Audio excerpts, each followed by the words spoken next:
Good morning, everybody. Good morning, everybody. It is 11:30 Eastern time here on the East Coast. This is the Lumberjack Landlord. Super excited to have you guys here with me today. We're going to have a lot of fun. Lots of fun. And if you guys missed the video that I did on reventure consulting, it is 11:30 a.m. the next morning, and I don't read it. So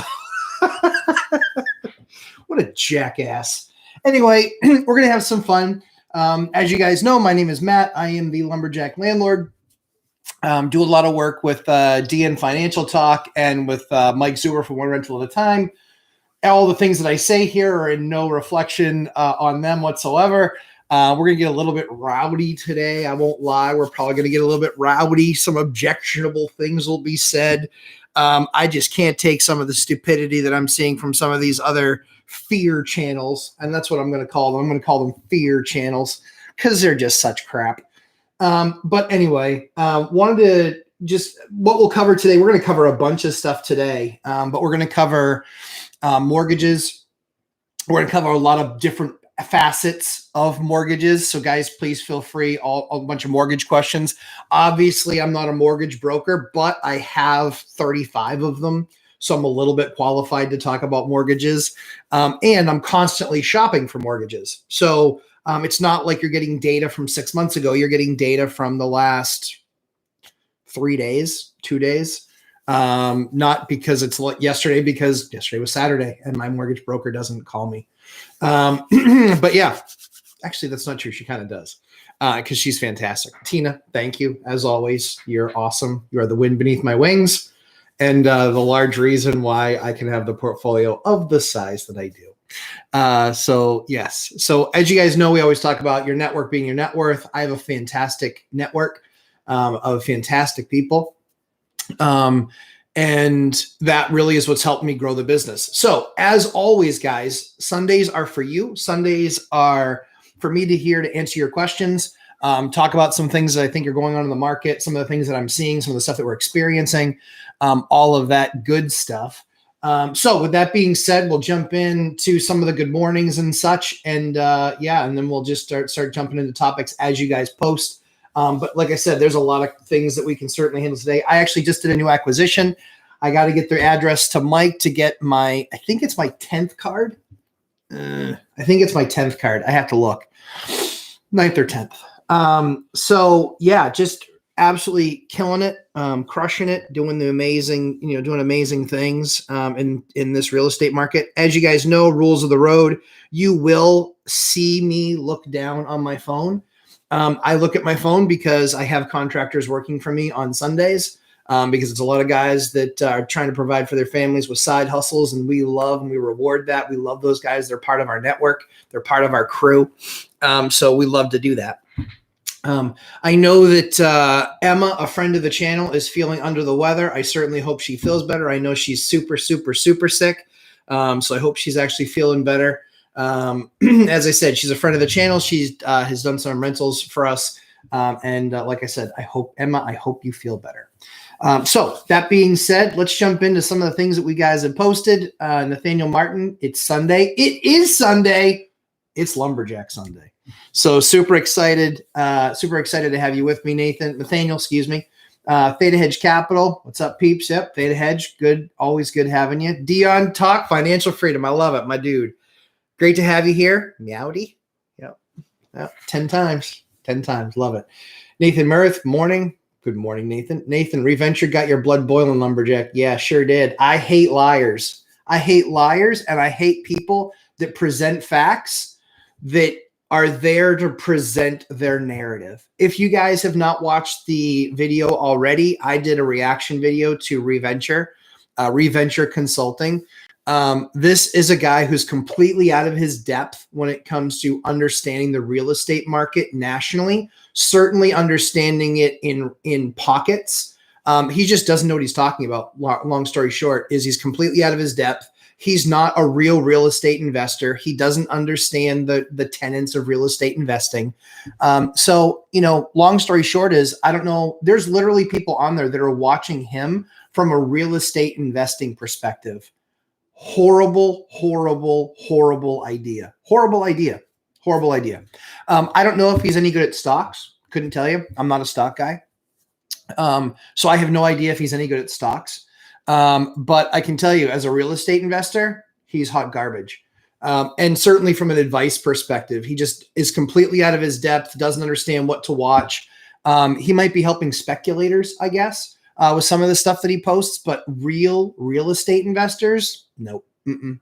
Nope, not helpful at all. Just see what I got in my beard. No, it's probably just my first gray hair. Could be. Anyway, it happens. So, yeah, Nathan, to answer your question, yeah, he completely got my blood boiling because I don't like people that use figures as facts to create their narrative. Just don't like that. Not a fan of that. And I find that when you want to be successful at doing something, you find somebody that's already successful that you can model after, understand what their process is. Not somebody that has, all right, I'm going to go off on a little rant. Sorry, but it's my show. If you all drop off, I apologize. The guy's got $2,000 in play, $2,000, $2,000 is what he has in play as his big bet against real estate. $2,000. And it's not even a bet against real estate. It's a bet against tech companies that are involved in real estate. It's not even $2,000 in real estate because you know what? The $2,000 is probably his next month's rent, is my guess. So if you're his landlord, you might want to watch out for it. Now, I'm not saying that his bets on those companies are wrong. Personally, I think Zillow completely screwed the pooch. I think that they horribly handled that. You can look on One Rental at a Time's channel. We actually did the day after their announcement, we actually did a live stream, or not a live stream. We actually did a video on it. And I flat out told Zillow, call me up. I'll be your CEO and I will get you out of this mess. Because I could get them out of this mess like that because I understand what their issue was. And their CEO didn't. They lost $500 million. $500 million. $500 million they lost. Now, here's the issue. The guy from Reventure, I'm sure he's a nice guy. I'm sure his mom loves him. I know that because he recorded a video from her house during Thanksgiving. Now, that being said, I would not take that guy's advice on real estate if you paid me. Forget about me paying for it. I am a real estate investor in my market. Every market's different. That's something I tell absolutely everybody. You have to really understand and learn your market. But almost always, there's some level of asset class that might be undervalued in your market. And so just because a specific asset class, let's say single family homes, doesn't fit in my market, which in my market, it doesn't. A single family home doesn't fit in my market. However, dupes, tries, and quads, crushing it.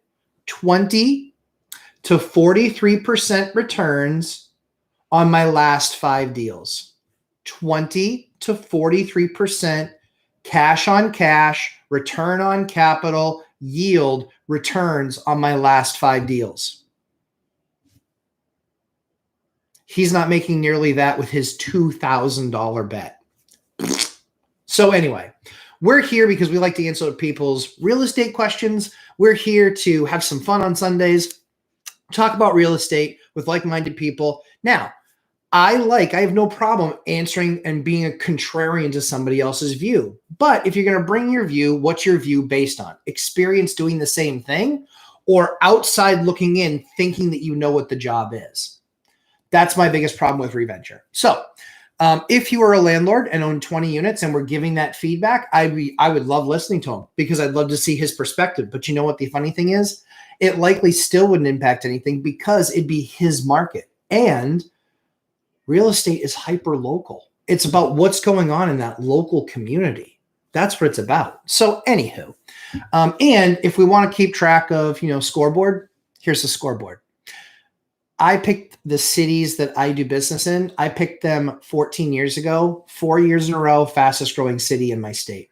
Just saying, it would appear as though I had a decent criteria to not necessarily just predict the future, but one that has put me in a pretty strong place because New Hampshire as a whole is crushing it. So be that as it may, let's get to some questions before we continue to, rub it. Anyway, all right. So yes. So yeah, he got my blood boiling just because I don't like people that use data to create their narrative. That bothers me because if you'd listen to Ken McElroy back in, March or April or May, when he put his video out about the market's going to crash 40% in real estate, it's gone up 20% since then. It's a 60% swing. 60% swing. If people had been waiting to dive into the market, and that's what stopped them, because Ken McElroy's an expert. He's an expert at a lot of things. Small residential multi-unit or single family homes, not an expert. He wouldn't even know how to have a conversation with a residential lender. No clue. So anyway, that's my concern, is I don't want people scared from investing, even though it suits me having less competition and few people on the market buying. It serves me better if that's the case. I just don't want to see people wrapped around the axle and not getting financial independence and financial freedom because they're taking some advice from somebody that, quite frankly, they shouldn't be listening to, because they have no idea the current market and what's going on today. So Ken McElroy, Reventure Consulting, all of these guys that the sky is falling. And guess what Ken had to just do? Because he looked like a jackass, he had to repost a video and actually say he was wrong. Kudos to Ken. That's what he should have done. The issue is, he should probably stayed in his lane. Probably should be talking about large multifamily, tax opportunities, things like that. That's what he's skilled at. That's what he's really amazing at. Maybe one day I'll get to that size, and that's the type of property I'll be looking at. But maybe not, because I kind of like the stuff that I do. I kind of like the money and the returns I show. So anyway, that's just me. So let's have a happy Sunday. But again, we'll take on anybody that wants to use data, 1 or 2 data points to create an entire argument. So Theo B, good morning. Good morning. John Texas, good morning. Yep, good morning. Theo B, here's a question. Saw your video discussing starting a property management company. Can you talk more about that? Yes, I can. Would you advise a landlord start one to manage their personal portfolio? In regards to mortgages, do you have any portfolio loans? All right. So Theo, you gave me a ton, my man. I love it. So I never had a property management company ever.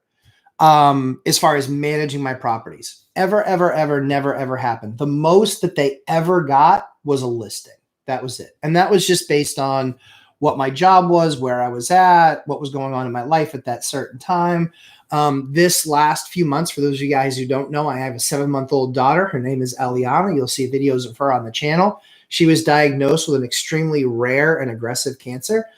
Thank God. And that we are walking through our miracle on a daily basis, and she's actually getting better. So we are very blessed for that. We thank you guys for all your thoughts and prayers. And so thank you for that. And thank God for that, certainly. So in this season where we're quarantined, because for those of you guys who don't know, if you have chemo, it really kills your immune system, makes you super susceptible to anything. So we as a family have been quarantined since Labor Day weekend. So that is in September. So September, October, November, still quarantined. And she finishes treatment sometime in April. So we are going to be quarantined for probably another 4 months. It's a long time, but so worth it, because we've done the whole, she has a fever, she's got to go down to the hospital. And it's not like get her right in a day. It's get her right in like a week.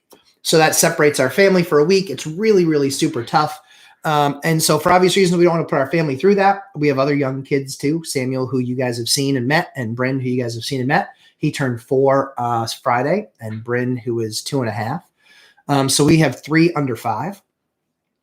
But we specifically didn't, that's why we kind of live the life way we live it. So I wanted to explain why. And the only reason that I've ever hired anybody to do anything with my units is to show them so I could get them rented. I do all my own showings. Because I want to meet the people. I want to talk with them. I want to have conversation with them, and then have them fill out the application and see if it's going to be a fit. So that being said, I had 4 or 5 of my 4 or 5 of my units that we rented out just recently through a property management company or through a rental company, but they still do not manage the property. So the general maturation for me is that I've always self-managed, but now I'm to the point where we have just under 100 units.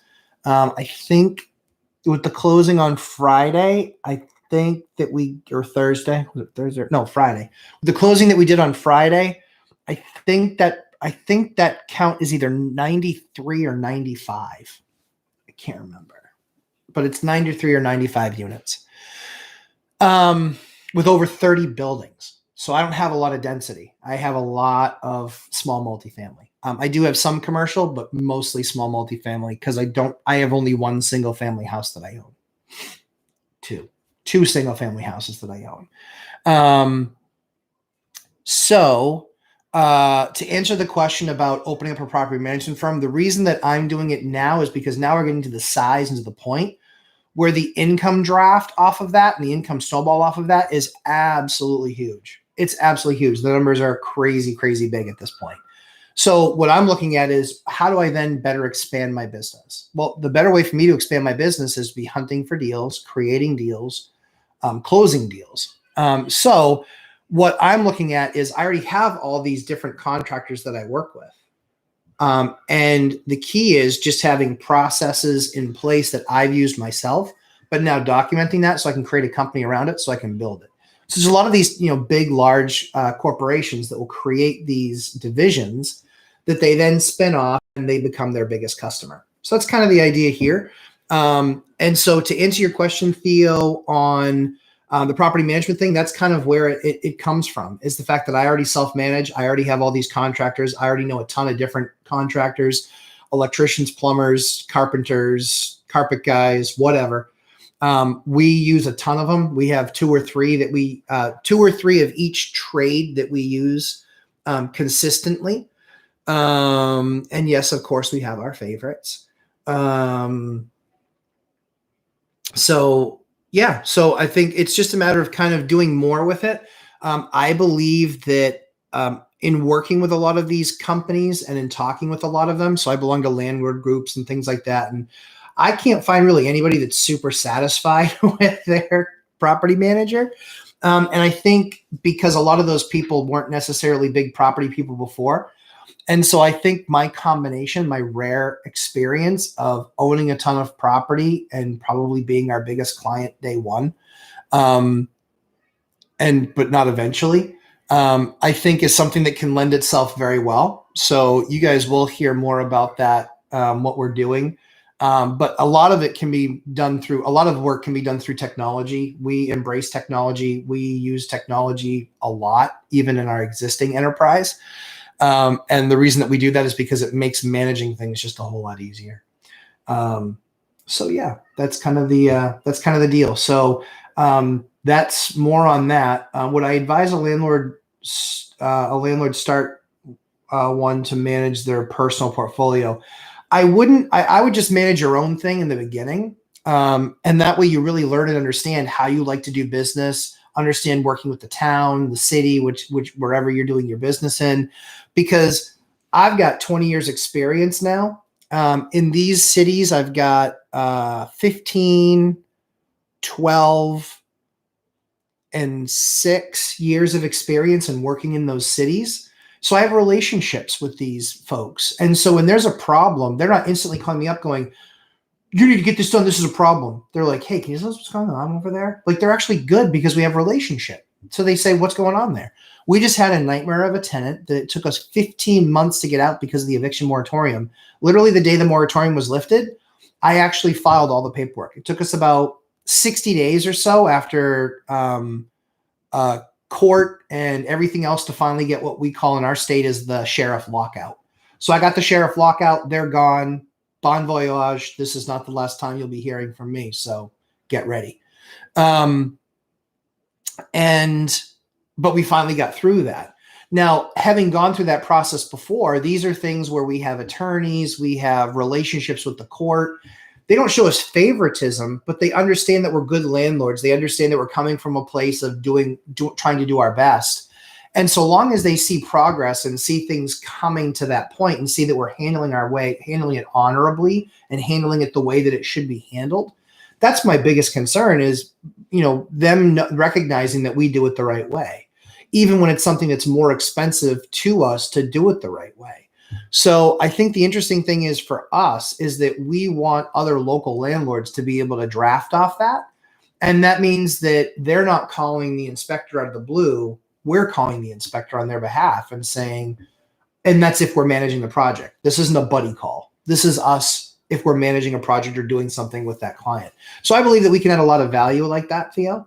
And that's kind of the reason for doing it is I needed a better structure, a business structure around managing my properties so I can keep on building the portfolio. And that's really the reason for it. So I wouldn't recommend somebody that's small. I wouldn't recommend a landlord of 1 or 2. I would recommend at first you do self-management, and then you see if it's something that you like and you see if it's something that you're good at. It is a skill. It is a host of skills and relationships is what it's going to take to make this business successful. And thankfully I have that. And my background is I've got 25 years in tech. And managing teams for the last 15 years and managing companies for the last 8. So skill set wise, lifestyle wise, I understand what it is. And I recognize that we want to get better. We want to get bigger. And for us to do that, it is better served having other people doing things that I don't necessarily or shouldn't have to have my hands on a daily basis. So that's kind of the idea. But yeah, if you're a one-man shop, self-manage. And see all the different aspects. See all the different aspects of it, what you like, what you don't like, if you believe you can do a service better. There's some areas that have tremendous property managers that you do not want to go up against them. I mean, you can, but they're so good at what they do. Maybe the only opportunity is a lesser cost. So that's kind of my take on that. So hopefully that answers your question, Theo. Feel free to ask more. Invest to Wealth. Good morning. Good morning. Good morning. Good morning. Get some water here. Let's see. Charlie Bossy, how is baby lumberjack doing? She's doing great. So I think he answered that around when I was talking about it, but she's doing great. Super excited at her results, her test results. She goes in for chemo actually tomorrow. She goes in for another treatment, another chemo treatment, and then we get a week off, and then she goes back again the next week for another couple of days. Excuse me. So yeah, she's doing great. She's doing great. We're having a lot of fun. It was awesome to have Thanksgiving together, and so yeah, it's good. And my son's birthday together. Yeah, it was a lot of fun to do that. So yeah. So thanks for asking, Charlie. Things are going great. Nathan Muir, didn't mean to set you off. Sorry. Oh yeah, no worries. No.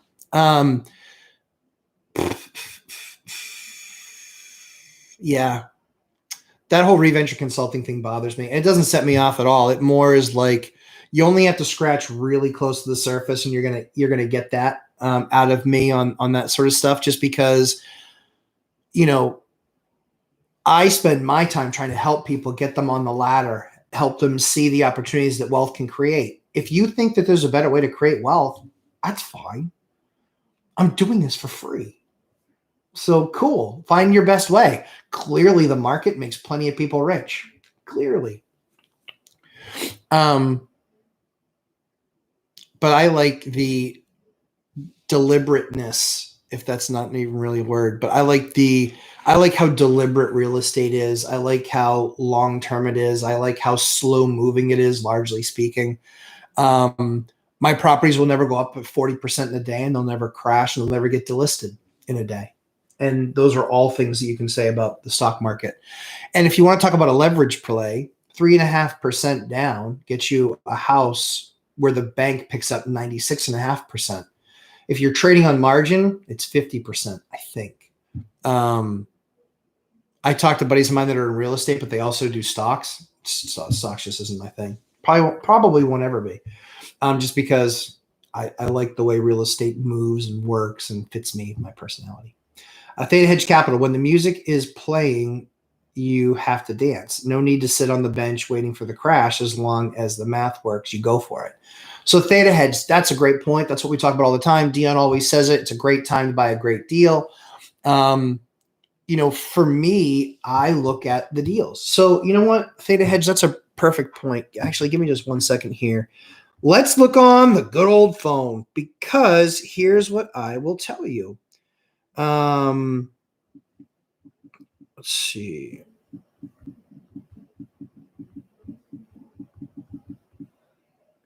Message already. All right. So we closed on a property. Let's see.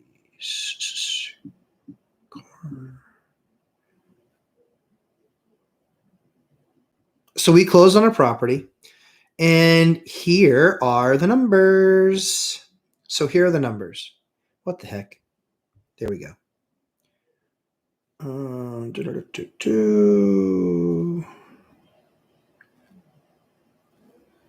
Seriously, people? Okay, this might be it. Yeah, I think this is it.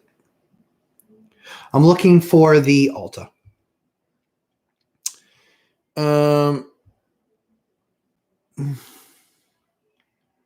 Nope, that's not it. Blah, blah, blah, blah, blah.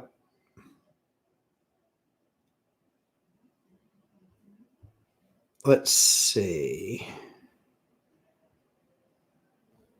I will find this because I want to show you guys exactly what we're talking about here. Closing. I haven't categorized everything yet. Sorry.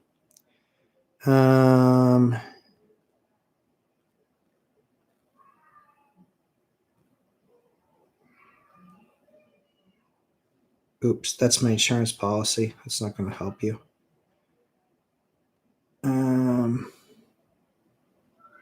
Well, I know the numbers anyway, so I was hoping to show you proof. I just can't find it. So, long story short is 1,710. Sorry, I remember things better when I write them down. So $1,710 is my principal, interest, taxes, and insurance escrowed. So $1,710. Rent on unit 1 is $900 a month. Rent on unit 2 is $950 a month. And rent on unit 3 is $1,700.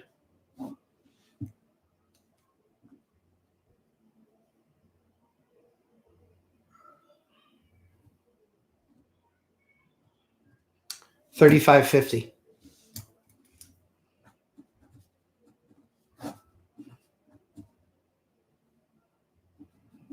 $1,840. $1,840 is what I'll make a month on that property gross. And then expenses, figure probably, because it's basically just water and sewer, because they pay all their own utilities.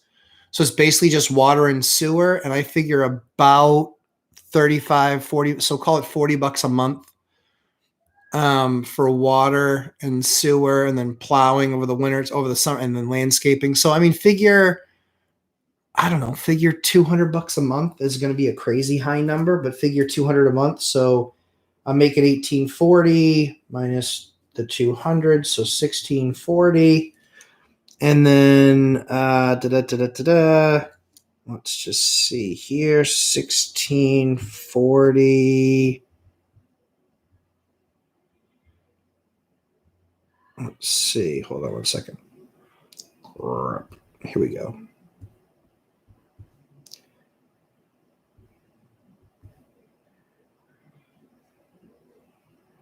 So 1,640, yeah, 1,640 a month. And again, that's a rough number. And yeah, we were about 70 something thousand bucks. So we're right around our 20% number. But here's the most important thing. We're right around our 20% number, like 20 point something. So we're right around our 20% return on capital number, our yield number. But here's the best part.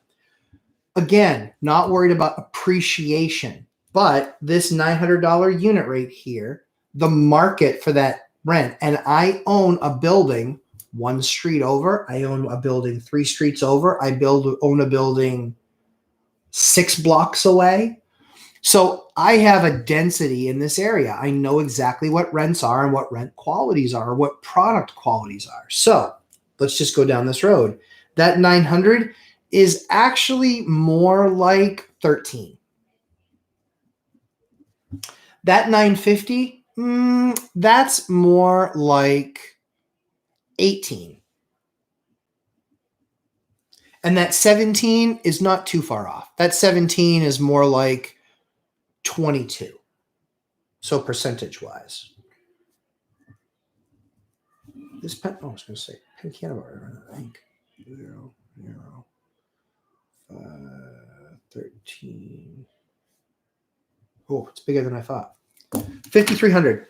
$5,300 a month is what that property will make me using Dion Financial Talk and his binder strategy, which I love the binder strategy. But that will get me to $5,300 a month in the next year, because if they don't want to do the increase, or close to that, right? So then after year one, there's no make ready costs. As the building sits now, it's nice. It's not fantastic, but it's nice. It's clean. So then what do we, I think 75, no, 62. Why was that number so high? Yeah, it was 62, 20,000, 20%, 310. So 62 and closing costs would have been about, right around 70. So call it $70,000. We'll do 5,300 times 12, 63,600. Wow, that's a big number. Yeah, 63,600 is what I'll be doing a year in rents there, within a year. And this next year, it'll be about 40. But a lot of those rents will start to expire. A lot of those leases will start to expire. We'll do the binder strategy with them and see if they want to stay. And if they do want to stay, great, fantastic. And if they don't, okay, cool, no problem. So that is the inside baseball on the deal that I literally just did. I didn't buy based on appreciation of what the property is actually worth, because obviously, if I'm getting $5,300 a month in rents on that property, it's worth a hell of a lot more than 310, right? Who wouldn't buy it at that point? But that's a little bit of the inside baseball. So, for what it's worth. All right. So, yeah. So if the math works, theta hedge, there you go. There's the math. There's the deal that I just did in this crazy, scary, horrible environment that no one should ever be investing in. Whatever. Wrong. So, so next question. Amafed. I hope I got that right, but let me try. One of my rental mortgages was bought out by Rocket Mortgage in December 1st. Okay. I called them and told them I might be interested in a new 30-year refi. They offered me, yes, 2 point. Yeah. So what's really funny is I only did one deal ever with Rocket Mortgage. Or two. No, I did 2 deals ever with Rocket Mortgage, and they were awesome to work with. I loved working with them. I'm just to the point now where I can't work with them because I have more than 10 loans. So I loved working with Rocket Mortgage. It was an amazing experience. They deserve all of those JD Power and Associates awards that they win. I loved working with Rocket Mortgage. Loved, loved, loved. And yeah, 2.62 on a 30. Woo! Yeah. So Amafid, there is your answer. I've worked with them. I loved it. It was fantastic. I wish I could work with them now, but I'm too big. Physically, that's not the qualifier. It's how many units I own. Makes me too big. Chester Williams, curious whether you've acquired any foreclosures. In case, so what's your take on them? So Chester, yes, I have acquired a number of foreclosures. In fact, I've acquired a foreclosure in the last 6 months, which is super rare because of the moratorium that was on foreclosures. But the foreclosure for that bank started before COVID. That's how long it took. And the people were out. So it was a vacant property. So I actually worked with the asset manager at the bank. It was listed by a broker. The broker, my broker and that broker had to work together, but I would then send letters and I would send them to my broker that was sending them to that broker that was then sending to the asset manager. But yeah, I bought a foreclosure. I bought a ton of them. I bought probably a dozen, 10 or 12 over the last 15, 20 years. There was a number of years where foreclosures just weren't a thing and I couldn't get them and they weren't really around. I'm expecting not a wave, but I'm expecting at least a little bit of them kind of popping back up again, a few of them, because there is still foreclosures still do happen. But Chester, feel free to ask me a bunch more questions about specifically what you're asking for about foreclosures. But yeah, I love them, but they are nuanced. They are nuanced. It is a different type of purchase. You're not going to be able to use FHA unless they've done something like the home path, where that agent and that asset manager from that bank has actually put it through the process to go through the home path program. Normally speaking, FHA is not going to help you qualify on a foreclosure. And there's a ton of reasons for that. Dawn, good morning. Good morning, Dawn. MG. Hi, MG. I'm not sure you've been on my channel before, so I'm excited to have you here. Hi, I did a refi to get cash out till I'm ready to invest. Love it. For the meantime, where do you park your cash? I park mine in the bank. That's where I park mine. And the reason for that is twofold. One is they want to see your money in their institution or in an institution to know where its origin came from. When you're trying to prove out for a mortgage, some mortgage companies care more than others. They're going to want to see why that money went into the account because it's a big transaction, and they're going to want to see that it was stable and sitting there basically waiting for your next move. And yeah, that's the big thing for me is I keep it in a bank. I'm not concerned about earning the extra 2 points on my money. I don't care that much. I'd much rather have it in the bank where if the right opportunity presents itself and I can do a cash deal with like a 10 or 14 day close, well, I don't have to move any money around and it's very simple. I can draft a bank check. I can wire transfer it. I can do all that stuff after title is done. And I have proof of funds. And it makes for a very easy transaction, not anything that has to be approved or moved or any of this other silliness. So yeah, that's me. I keep it in the bank because of just the size of our business and how we roll. So yeah, yep. Cody Evers, good morning. Good morning, Cody. Thanks for the response to the property management. Theo B, thanks for the response to the property management. What about portfolio loans? Yeah. Oh, I'm sorry. I missed that part of the question. Yeah, my bad. Do you have any portfolio loans that cover several properties or does each property stand on its own? So great question. So I have each of my properties stand on their own, but they are portfolio loans. Is it a riddle? Is it something that does not exist? Nope, it exists. So I talk to my local bank. And again, like I've told you guys before, when I talk to my local bank, I have a relationship with them. So they have a program that they created for portfolio where they actually hold the loan, but each one is its own separate entity. So I don't have to do, a bundle, because imagine trying to refi out deals from that or trying to, pay off one of those loans. Like I know they have mechanisms to do so, but then you're talking conversations and time and all the things that I hate about deals. So all of mine are separate. So I have a portfolio loan. I have portfolio loans where the bank owns, I don't know, 10, 15, something like that. Loans where they hold those loans as individual loans, but they're on their balance sheet. They weren't sold off. So they service, but they also own the loan. So yes, I do them. Yes, I love them. And yeah, they're good. I pay a higher rate than you would pay. Like I'm not getting 265 like I'm a Fed. What the heck? Yeah, I'm not getting 265. I'm in the fours. 4 or 4.25. I think 4.25, right around there. So yeah, love them, do them, worth having. Yep. Cody Evers, for medium multifamily, 5 to 30 units or so, how do you know when you have a great deal? There is way less volume for that size to know average. Yet, how do you find your average cap rate in the area? So I would look at what other stuff, you can look at what other stuff sold. And in most systems, it will tell you what the cap rate was. Or you can certainly see what the cap rate was, and then like reverse figure it based on what it actually sold for. On commercial stuff, Cody, in all honesty, unless I'm getting a hell of a deal, not interested, because you have massive interest rate risk there. So for me, I'm not a big time commercial investor. I do have commercial loans. I have probably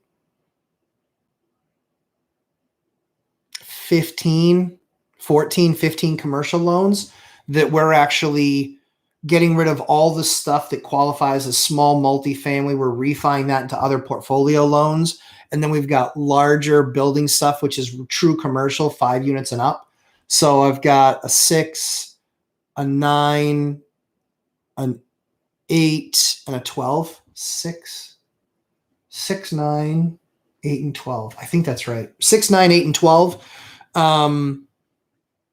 And so, yeah, so based on that, that is absolutely what we're doing, is getting the ones that are under 4 units and under. We're getting those into portfolio loans that are separate. So we remove our interest rate risk and getting 30-year fixed and paying a higher rate than what our commercial rate is.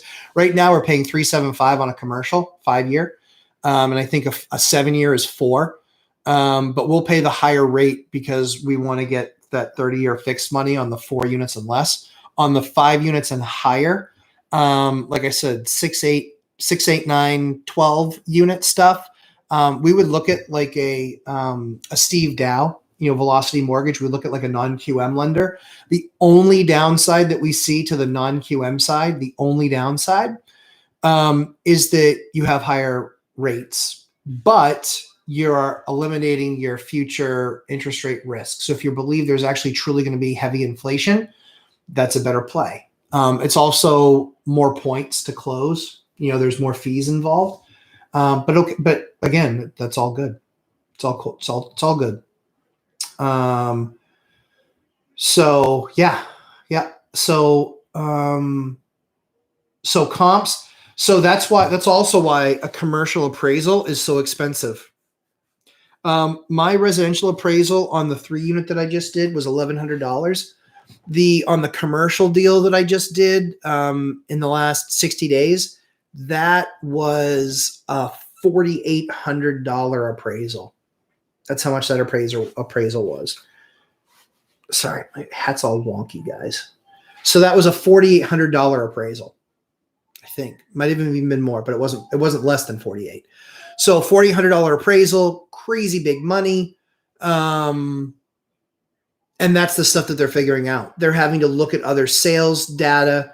They're looking at other comps, other buildings, what the cap rates were on those deals.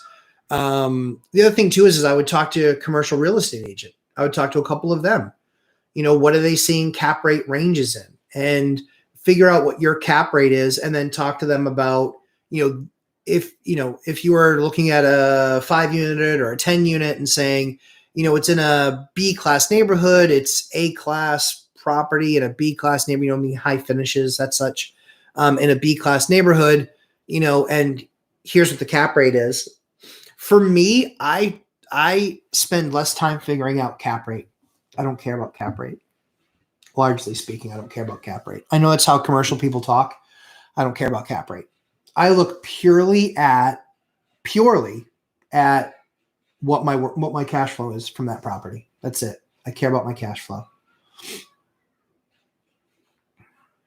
Yep. That's what I do. So when I'm evaluating these deals, I look at my same thing, my principal, my interest, my taxes, what my income is, insurance. Insurance is always more expensive on a commercial deal. And then the other stuff is more expensive too, So yeah, hopefully that answers your question, Cody. What are the rules of thumbs for medium multi purchases? Cash return. For me, it's cash return. It's return on my cash. So the multifamily that I just bought, it was $300,000 out of pocket. Let me see. It was $300,000 out of pocket. So my return on that, So it's 300,000 out of pocket. It's actually a little bit less, but that's fine. 300,000 out of pocket, and I think my net monthly.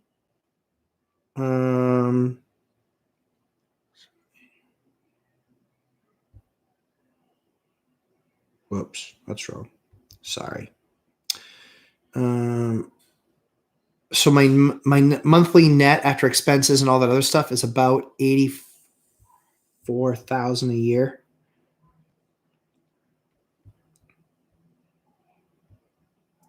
%28 return, and that's with 0 rent increases, and rent increases are coming.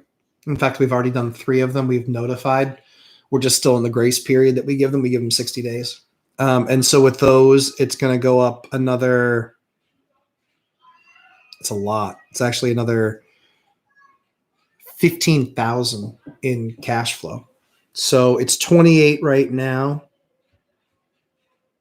It's 28 right now. It will go to 99.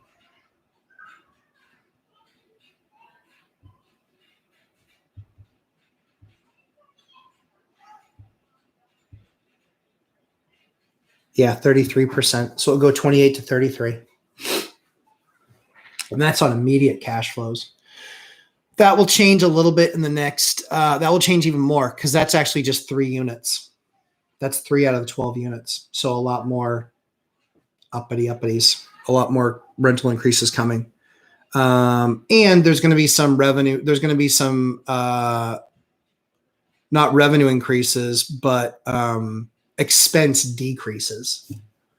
Yep. There will be some expense decreases. Yep. So I expect that number to go, that number is going to be after my first year. I expect that number to be close to 40. It'll be big. It'll be big. Yeah, it'll be big. So Cody, hopefully that answers your questions. Definitely re-ask if I missed any part of it. Happy to do it. Chester Williams, I have a book to recommend to the 3 amigos of FI, The Science of Getting Started by Patrick King. I'd like to get you guys take on about helping it overcome getting started. Okay. I don't really read, but truth, I don't really read books. Patrick King, Science of Getting Started. Patrick King.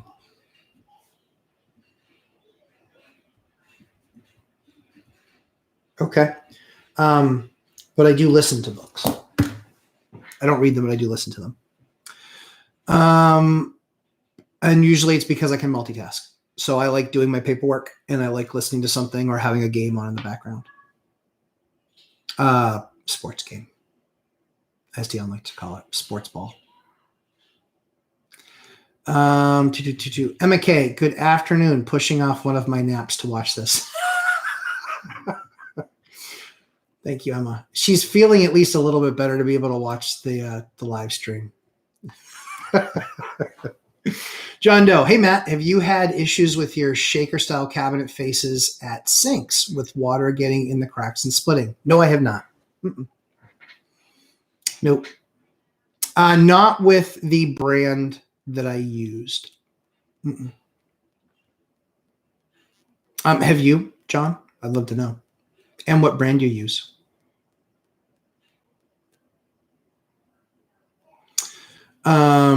So yeah, I have not had that issue, thankfully. Eli Kolner, why would anybody let go of a deal like that? Wouldn't the seller just keep collecting those fat checks themselves? I'm confused. So great question. They are older. They're ready to move on. They don't want to hire a property management firm to take care of their property. They have done a bunch of the work to get that property done. Their rents were super low. Clearly, they're not engaged in the market, right? Like, they don't know that rent on that $950 unit's $1,800. Do you know why I know they don't? It's because they just signed the guy to a lease in September for $950. Oh, so now I got to live with that crap lease for a year. Golly. It's way undervalued. And so the thing that a lot of landlords do is when they get older, and this isn't an ageist comment, this is I've owned the property for a long time. I don't want to really deal with tenants anymore. You know what? This guy's been there for a few years. It's fine. He pays his rent on time. Let's just give him another year at the same rate. and they're not grinding it because you know what the guy paid for the property? Yeah. You know what he paid for it? Yeah. So he's owned this property for 35 years. And I think he paid $68,000 for it. So it's paid for itself a few times over. So they're just looking to get their exit. That's all. Just ready to get their exit. That's why for us, I know my market cold. This was an MLS deal, wasn't an off-market deal. As soon as it hit for 290. I paid 310 and I made an offer that day. And I said, no inspections because we were able to see it. I knew that there was some stuff that had to be done, but nothing crazy. Nothing crazy at all. Like less than a few $1,000s worth of work. Like literally a few $1,000s worth of work. Nothing. First month's profit, I'll stick back in the building and then I'm done. So yeah, there are deals like that. And that's the thing is I don't have to do 100 deals a year. I have to do, this year I've done 10. I've averaged one a month because I didn't do any the first couple months of the year. So I've averaged one a month since then. But it's because the deals that I'm doing right now are 20 to 43%. 20 to 43%. Those are the deals that we're doing right now. 20 to 43%. Just it's the numbers. So yeah, I think they just wanted to get out of the market. I think. So they actually, and I wanted to pay over because I wanted to shut out their next deal. And they have 2 others. So yeah, I want to buy those. Yep, call me crazy. So yeah, they've been getting those fat checks for years and years, and they just don't want to deal with the tenants anymore. Don't want to send out to a property management firm. So yeah, I'll take it. Chester Williams, I'm seeing tons of foreclosures popping up in my area, and I'd like to consider them. Yep. Do you things like liens come up during negotiations? Oh yeah. Trustees, asset managers have to make a minimum sale. Oh yeah, absolutely. I'm thinking along the lines of Pace Morby subject to discussions in modified sense for foreclosures. So that's going to be tough. If they're already in foreclosure, then that means the bank has already taken it, or if it's become an REO, right? A real estate. What the hell? I can't remember what REO stands for. Son of a gun. Freaking unbelievable. I can't believe I don't remember what REO.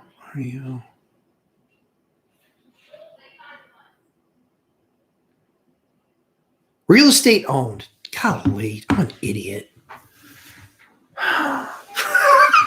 So dumb. Yeah, so REOs. So if the bank has already made it an REO where they already own it, then you're going to be working with the bank on that. And then they have a big foreclosure process. What you want to find is people that are in default or going through the process of foreclosure. So that's something of interest to consider. But yeah, so the reason why foreclosures, so it's good that they're popping up in your area.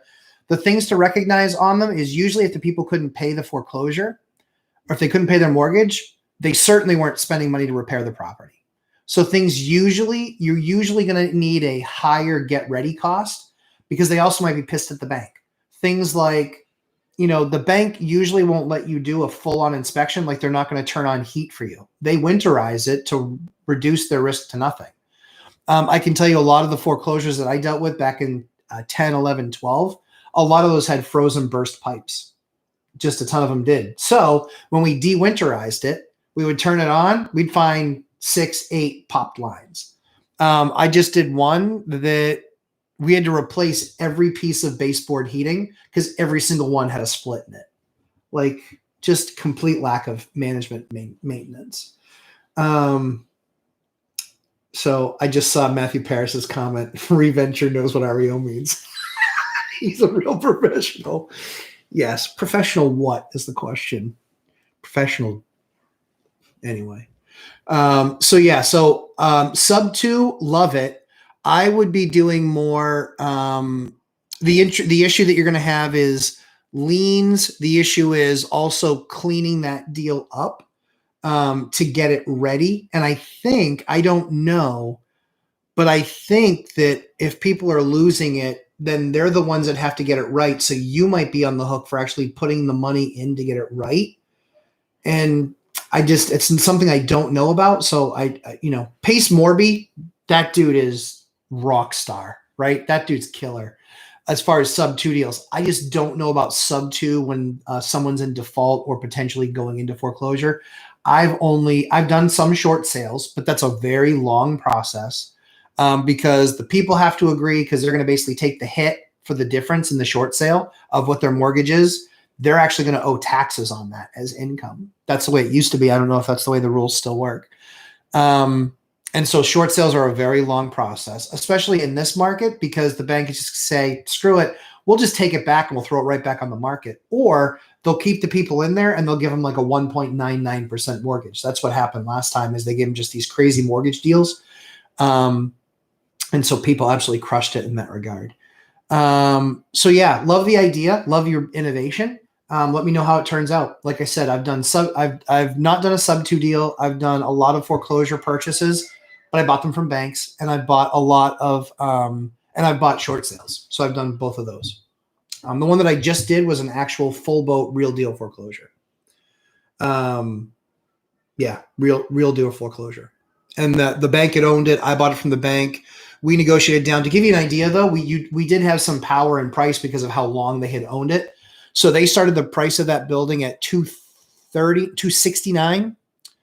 $269. The last public price was $179, I think, was the last public price. And I bought it for $130 because I was willing to write a check. And then they gave me so much time that I sent the deal over to the bank and the bank did the deal. And so I didn't even have to write the check for cash. The bank did it because we just did it with no caveat to guaranteed financing. It was if it finances, great. If it doesn't, fine. But because I had a local bank, see, the building was shut down in that case. So it had no running water, had no heat, had a bunch of things that a normal bank would say, no, no, no, no, no. But for me, because I have a commercial relationship with them, they're like, this is what you do all the time. Yeah, we'll give you the money. Do you want any construction money? I was like, no, I'm just going to fund the construction myself because I have no idea what I wanted to do until I got into the project. I was like, yeah, I'm going to do this much with the deal. So that's where the power of that local bank relationship works and really is worth its weight in gold.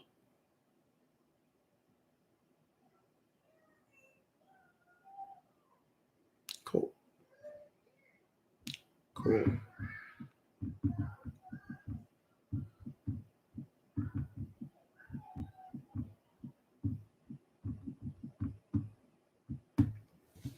Sorry, contractor, like I was talking about. Hanging sheetrock in another place. So good times. So Chester, hopefully that answers your questions. No code on. Don, on the IBC boilers, yep, you use it for hot water and heat. Yeah, yep. I'm thinking of doing radiant floor heat on these quads I'm going to build with ICF walls. So yes, I use it for on-demand hot water and for heat. I use them for both.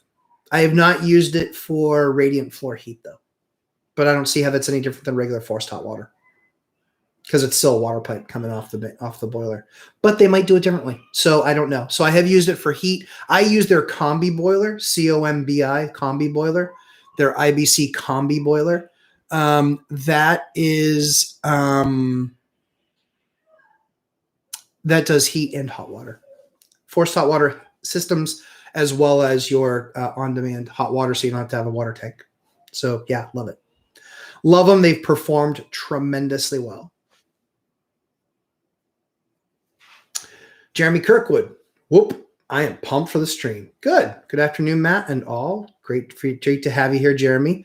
Have an 11 home portfolio that got dropped in my lap, all single family in B area. Oh, what the hell? Jeremy Kirkwood, everybody, living right. I've never had that happen. The biggest I ever got was 2 duplexes, and that was the deal that I effed up 60 days ago. But good for you, Jeremy. I hope it works out, my man. Robert Northam, when asking tenant for renter's insurance, should we ask to be included as an interested part or as additional insured? Oh, that's a good question. I don't know. I actually don't know that. I don't know that. I don't know the answer to that question. I'd have to ask my insurance broker.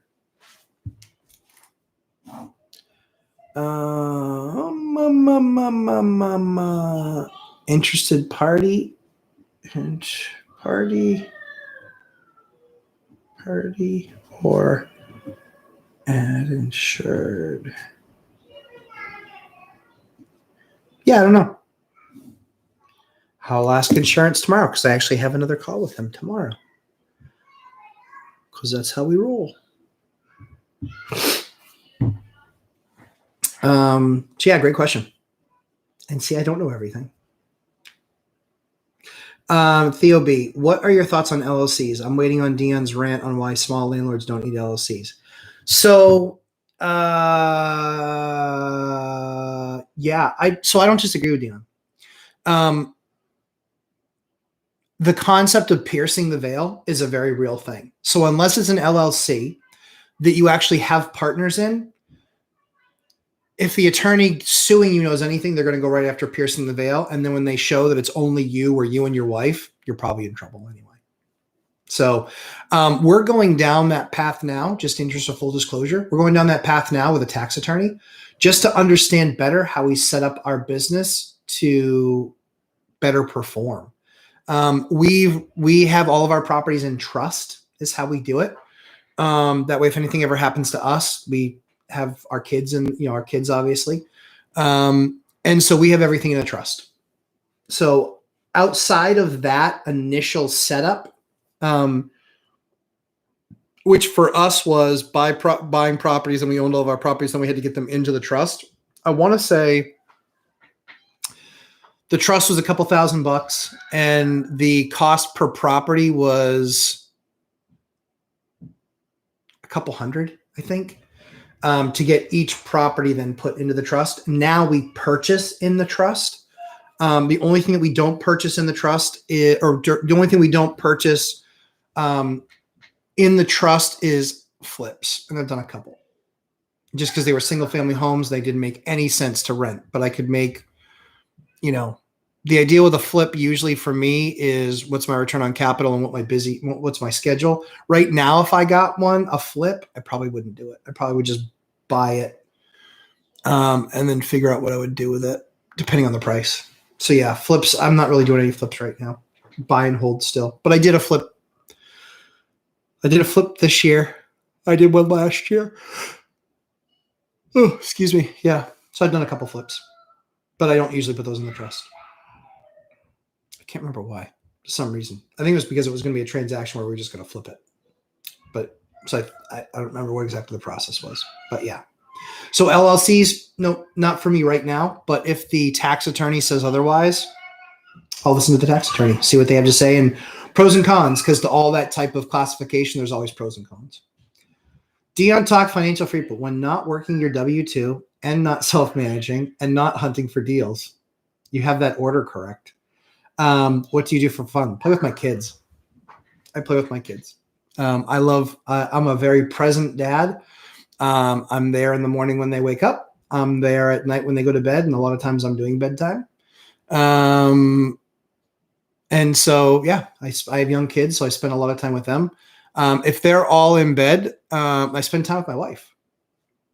That's what I do. And if she's in bed, well, then I'm looking for properties or looking at the business. My wife does a lot of the paperwork. So we'll actually do a lot of the reviews. Hey, this is where it's really, that part of our marriage is really much like a business relationship where we talk through the business. But if she's asleep, yeah, I'm usually reading or reviewing the numbers that she's put together, or I'm shopping for the next deal, or I'm putting together a list for the next project. This is what we want to do here, and here's needs to be the cadence of things. So that's usually what we do, Dion. And I like cars and motorcycles.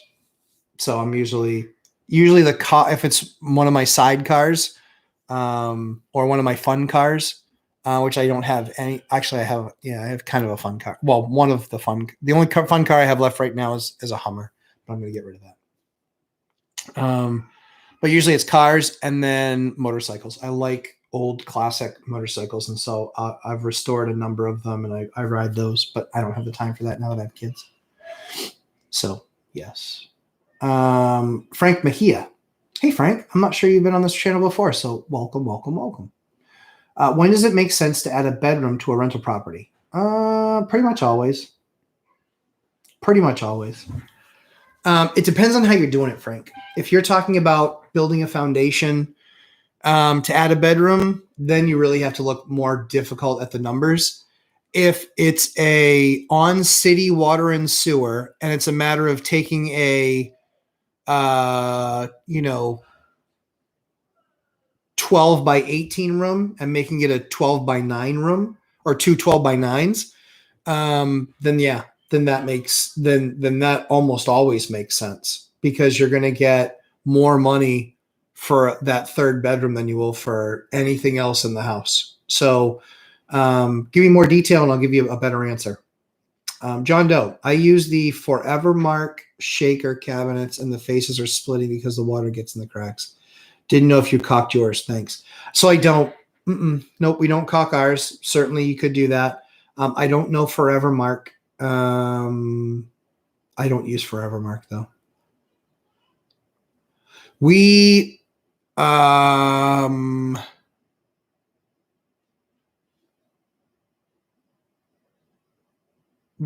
asked, so our installer, we asked them to give us some people that they had installed their kitchens 5 years ago, and then called them. Said, hey, I know this question is completely out of the blue, but you had your kitchen installed 5 years ago by blah, blah, blah. Wanted to find out what you thought about the quality of the cabinet. Even better, we would try and find landlords that had installed them, because tenants treat stuff worse than owners usually, generally speaking. So, and Chester Williams, yes, real estate owned. Yeah, I was going to look it up there on the spot. I can't believe I forgot that. It was too simple was the problem. Emma K, we have a landlord only charge $750 a month for 7 years for those reasons. Yep. They didn't need the extra money. Nice. Paid their rent on time. At the end of the day, poor business model. Yes. So that is the same Emma that was on the Lumberjack Landlord, talking about getting her start in real estate, doing her financial 30 days with the Lumberjack Landlord spreadsheet. And so Emma works in a real estate office. She works in a rental real estate office and a sales office. So she sees it. But yeah, to that point, I see that. And the other thing too is that, that landlord, when they go to sell and they're $750 a month, when they go to sell and they have, $1,800 a month or $2,000 a month worth of rents, I'm not just going to do a straight line and go, well, $2,000 a month worth of rents means it's worth $200,000. I'm not going to do that. I'm going to say, well, what's the opportunity here? I bought a building. I've bought buildings. I bought one where the rents were $725 a month. It was for a 3-bedroom. And within 60 days of owning it, I gave them a notice. Within another 60 days, they were paying $1,795. It was more than $1,000 increase. 150% increase to their rent. That's because they knew. They're like, yeah, we were afraid that was going to happen with a new owner. And I was like, guys, he had to sell because the $725 that you were paying barely covered his costs. Like, that's why he had to sell. He just should have been a better businessman, but didn't want to run the business that way. He liked them as tenants. They were nice. But he had run his business into the ground over the course of 20 years because he wasn't raising their rents. So that's what happened. So to Emma's point, that's exactly what happens. And those are the deals that you love to find, because you can usually get them. You can usually overpay based on their expectations, underpay based on my expectations, and then put yourself in a position where you can kind of see how things are going, and see if you like them as a landlord, or tenant, excuse me. See if you like them as a tenant. Matthew Paris. Yep. There's the reventure comment. He's probably got so he said, I'll bet reventure knows what REO means. He's a real professional. Yeah, that was good. He's probably got a breakdown on a graph someplace too. Oh, I'm sure he does. And I guarantee it's a bunch of data that doesn't mean a hill of beans difference. I'm sure that's what it probably is. Chester Williams, local area agents. Yes. I don't know what that's the answer to, but sure. John, Texas. I want to scale up my portfolio, but I'm short on cash. Yep, always the problem. In the beginning part of my business, that was the bottleneck.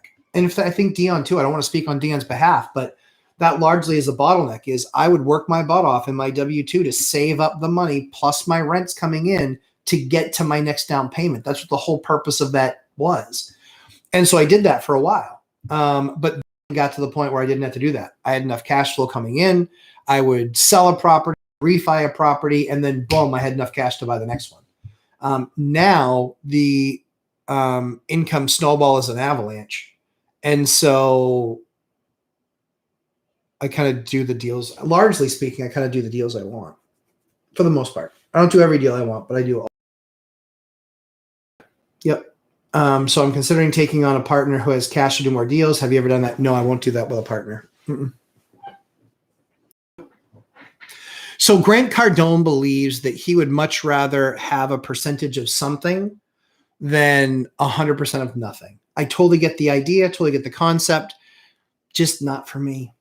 Not for me. And I'm big enough now where I could stop now. I have my financial independence. I have my financial freedom. I can go on the, professional fart lighting tour if I wanted to. I can do that, so it doesn't really matter to me. And so I'm not looking to grow faster and get bigger. I'm looking to be autonomous. And that's what I get to be. Not anonymous, but autonomous. So I'm doing my own thing. I do it kind of the way I want. My only real partner is the bank because they fund me. But I can find other banks. Not that I would want to, but not today. And so I would, so I would not, so really my only partners are the banks, and that relationship works really well because I like the bank that I'm with. I like the people at my bank, and we have good relationship, and they understand what I'm trying to do in growing my business, and they understand, or I understand what they need to see from me is, property that is rented out where the rents are achieved, income statements are there, the data, they get what they need. So yeah. So I've never done that, and I don't know, and I don't think I would. Even if somebody came to me and said, "Hey, we can get this great deal. It's going to be, $500,000 on your part, and we're going to run the deal," I'd be like, no, nope. I've had a couple deals I walked away from like that were decent deals. They were decent return. One of them was 10%. One of them was 12%. Just wasn't worth it to me because I can make more with my own money, doing my own thing with my own business model. So I stayed doing that. Yep. Jennifer Medina. Hey, Jennifer. Jennifer wished my son Sammy a happy birthday, and I showed him that, and I read that to him, and he thought that was the coolest thing. That somebody he didn't know wished him a happy birthday. So thank you, Jennifer. Good morning. On your rentals, since you self-manage, do you pay yourself or your wife a management fee? I don't. No, I don't. We don't do that. And I have no good reason for why we don't do that. We just don't do that. She's been this year, I think, is the first year that she'll be deemed a real estate professional. I just have to see what those numbers look like. Based on what the accountant says, and this is how we had to structure it, blah, blah, blah. So yeah, we do not take a management fee. But I don't know how the whole tax side of it works out because I don't spend any time on the taxes. My gifting is in operationally running the business and finding deals. Those are the two things that operationally running the business.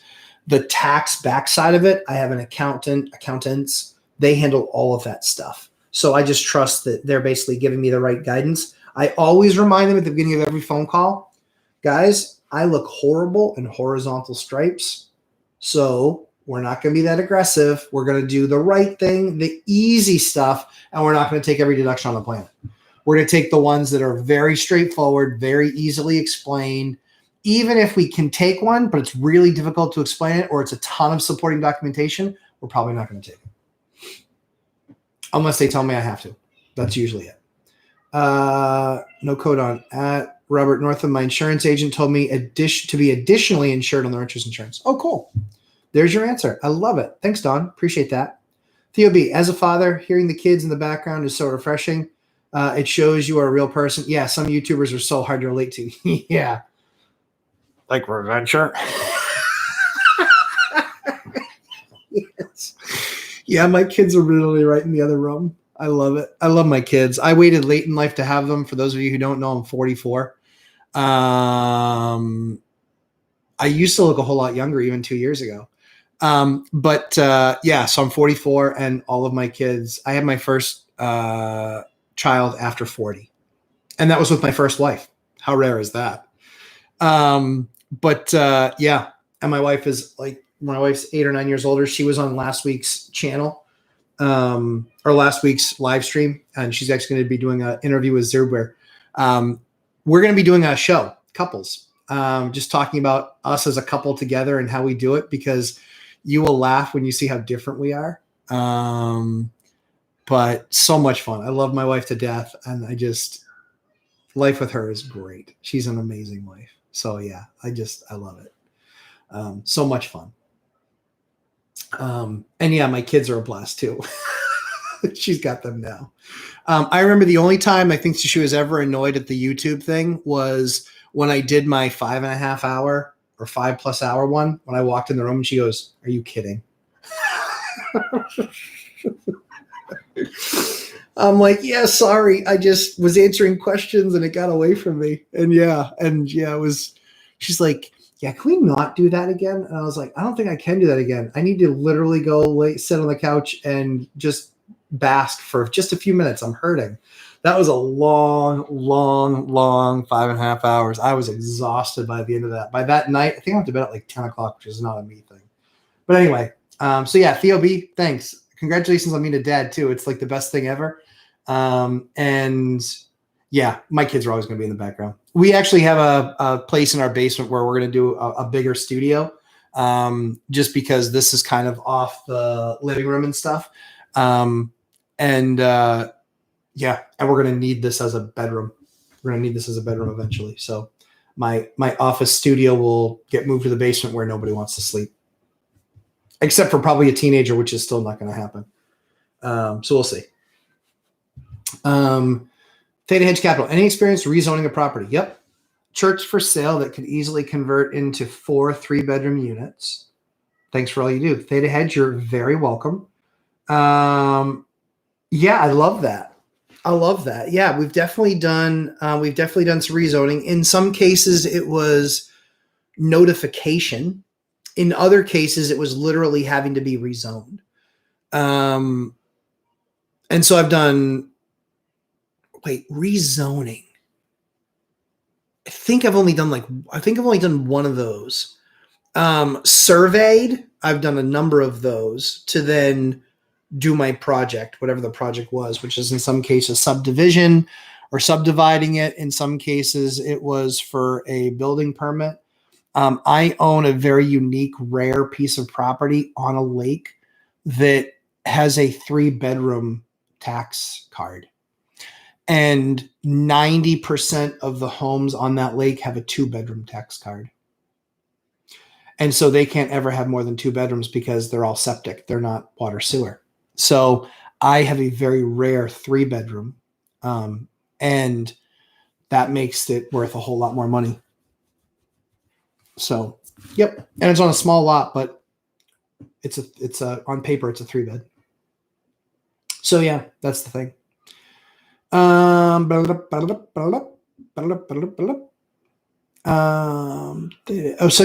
Theta Hedge, yeah, good luck on that. Love to hear it. Keep the group updated. Don, tenant could get the check and leave you holding the bag. Yeah, I think. Yeah, I agree. That's on the foreclosure process. Yeah, I think you have to pay all that stuff down to even be then able to move that or do a sub two based on that still being the mortgage, then having to clean all that other stuff up. So yeah, I think that that's how it would go. No experience, can't give you any advice, but I feel like that's how it would go just based on experience.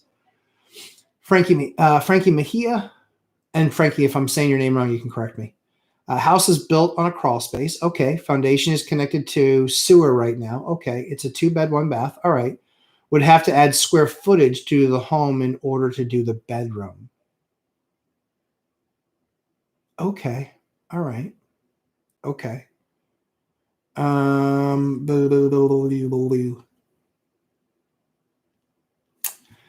square footage to the home in order to build the bedroom.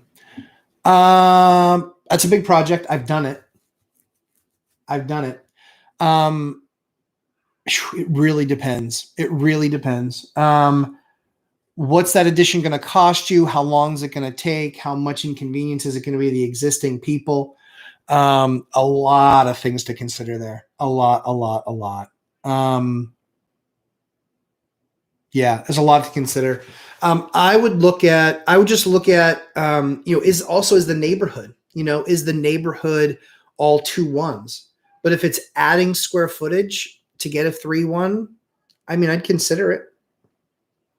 The only way you can know is if you go through the budgeting process. 1, 2 is before you start getting all the numbers and spending all that time, talk to a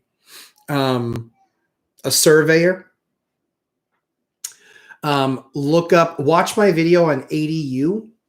And the only reason I say you look at that is because that shows you the process of looking your property up, having the conversation with the town. But I did one on my channel, ADU. It's with Ariel, Ariel,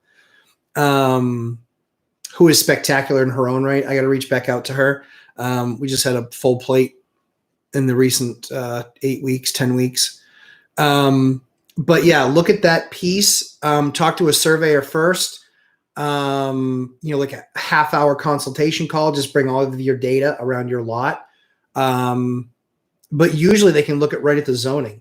If a variance is needed, that's an expensive process. And usually in a variance, you have to prove a hardship. In Theta Hedges case with rezoning, they're more likely in towns to do that because they want to cure the lack of available units, and they don't want a church, which largely speaking, churches do not pay taxes. Largely speaking, they might have a reduced rate, but usually because they're a non-for-profit, there's usually a process for that. And so one of the things that the town actually might like about it is that it could turn into an event where the taxes being, let's say they're $10,000 a year, $8,000 a year, it's $8,000 more than what they're getting right now. So that could be beneficial to them to say, hey, listen, if we rezone it and I use it as 4 multi-bedrooms, A, I'm providing affordable housing to the market. B is you weren't getting any tax revenue from it previously, and now you'll get tax revenue. So it's a net add. So something to keep in mind. Hopefully that's helpful. And happy to answer your questions, Frankie. No problem. Happy to do it. Chester Williams. The second part of the question was, in case the value...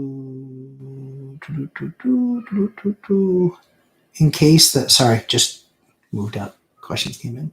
The second part of the question was, in case the value of PropStream isn't worth the cost, is it okay to stick with only the MLS or to use local area agents to find deals? So the way that I look at anything like that is it's an investment.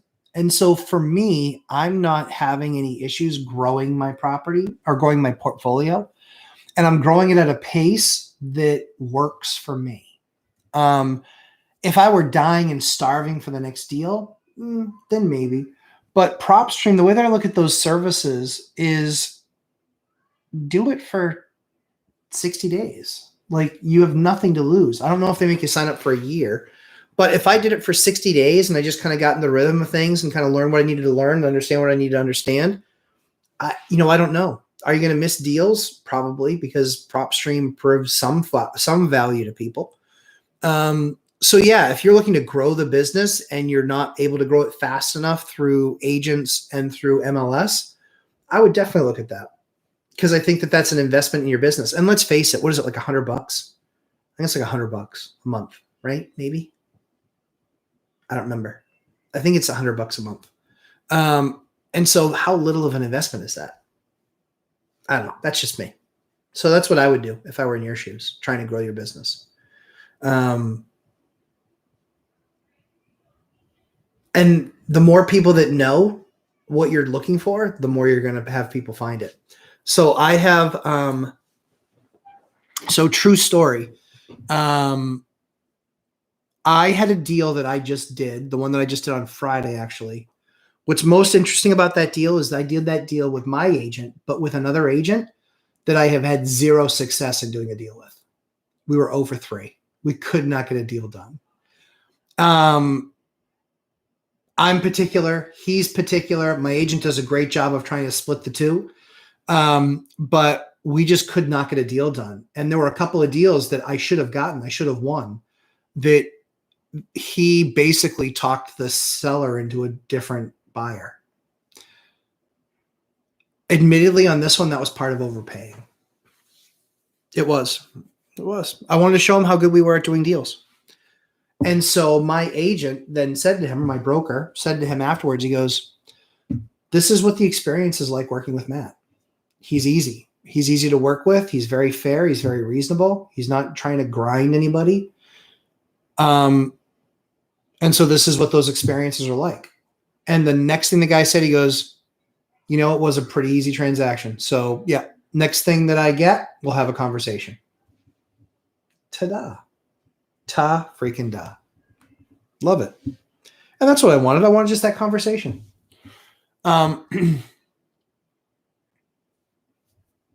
So fact of the matter is that he's a nice guy, but he mispriced the property.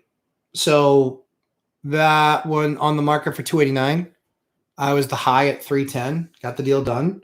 It appraised for $348. So I've got $38,000 of instant equity. 38 grand instant equity. That's hard to do in this market. 38 grand of instant equity. And forget about the rents. The rents are ridiculous. Like the rents are a 20% return on capital day one. They're 30. Do we do the math? No, I don't think we ever did the math. They're like they're like 50% or 47% return on capital after I do the increases that are market increases. They're not above market at all. So yeah. Yeah. All right. No codon. So Don, no, that was for renters insurance. Okay, cool. So renters insurance, yeah, have them. Have them listing. Yep, because if they get a settlement based on something that occurred at your property, they cut the check unless you're listed. So that yes, so unless you're additionally insured, you're not getting a check. You're gonna have to wait on the tenant maybe doing the right thing and paying you a check, but that's not gonna happen. Because then what's the number for you, right? Come up with that. So yeah, John Doe. In my crazy Florida market, do you think a seller would be willing to give a credit for an old roof? Its offer pad closing is the 29th, thinking they are pressured to close, get year-end quota. I would squeeze. What do you have to lose? Them saying no. I mean, if it's a multi-bid situation, yeah, then that's more of an issue. But if it's only you, I squeeze. I just squeezed. What did I just squeeze on? Oh, yeah. Duh. My 12 unit. The 12 unit price started at 155. That was the 12 unit price. 155 was the price. I paid 131 and I squeezed on a couple of items.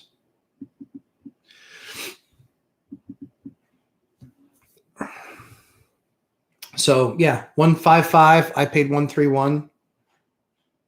It appraised for a lot more than what I paid for it. Duh, on purpose.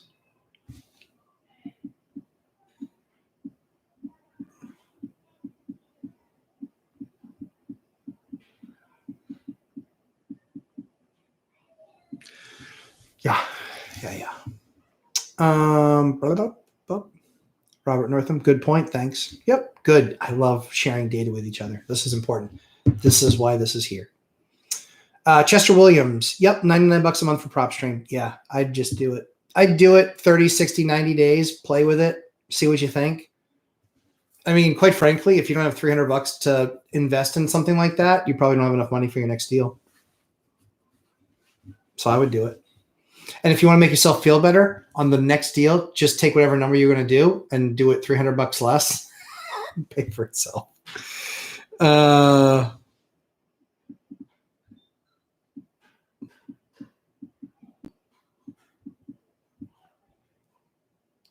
Let's see here. Hold on 1 second.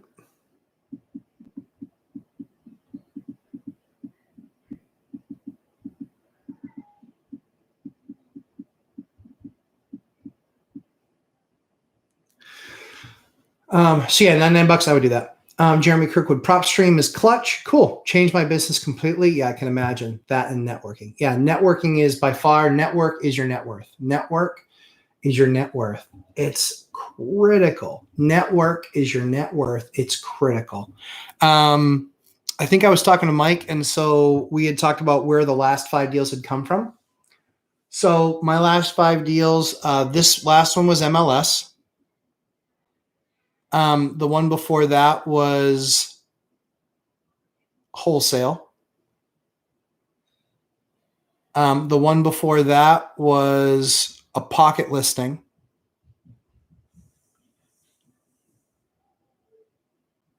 The one before that was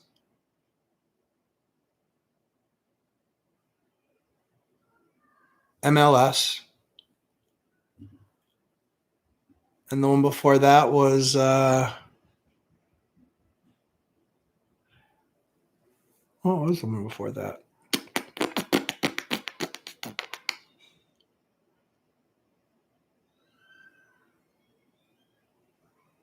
MLS. So yeah.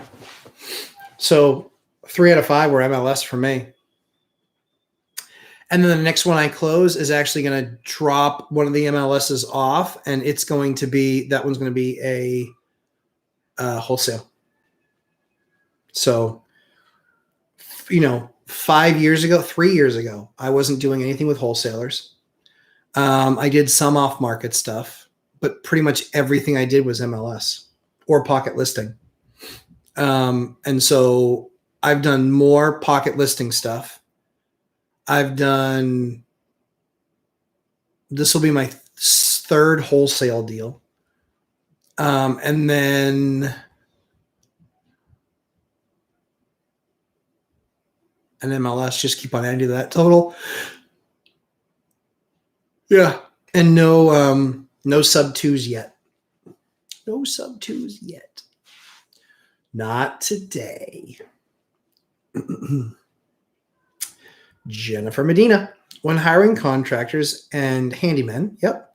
What trades or jobs do you require that they're licensed, bonded, and insured? Can you break that down? I sure can. Want to make sure that I'm asking the right questions before hiring. Great, great question. So I always want them to have workman's comp. Always. Always, always. So I always want them to have workman's comp. And then for the prospective trade. So plumbing insurance, electrician's insurance,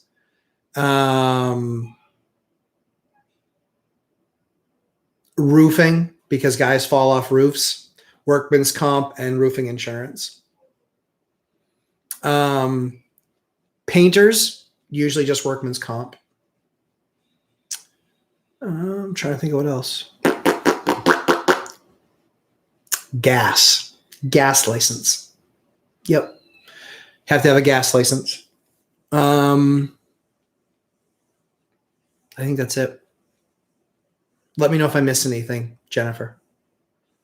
But yeah, those are the ones that I look at. And I just have them on file for anybody that's done work for us. That way, if there's ever an issue. So, and they all have it. They all are used to sending that over. So it's not like a big ask. So yeah, hopefully that helps. Trying to think of anything else.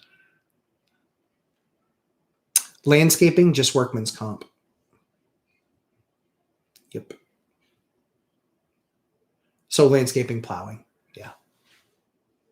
Yep.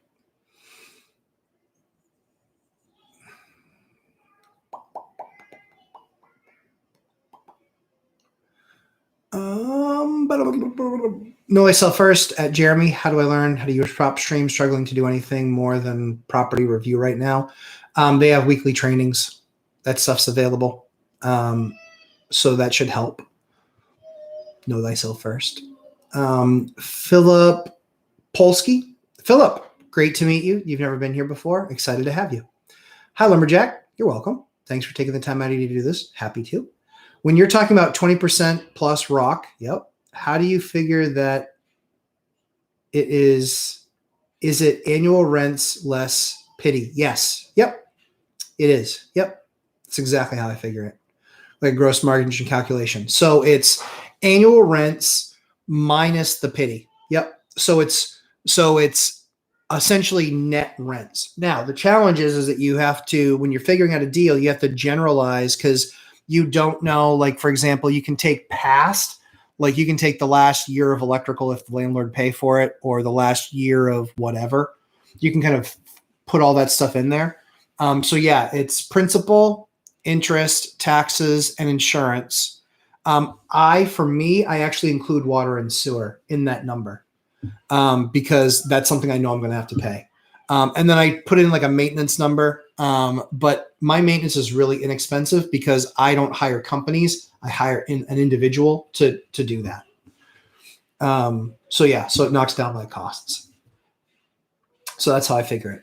So yeah, that 20% number that I'm giving you is based on, how do you figure that? Yeah. So that's how I figure that. Yep. Same way you figure yield. Same way you figure yield. Same way you figure cash on cash. So yeah, so I'm 84,000 this year at a minimum. I'm 84,000 bucks in profit. So yeah, at a minimum, I'm actually going to be 99 because those rents are going up guaranteed in February.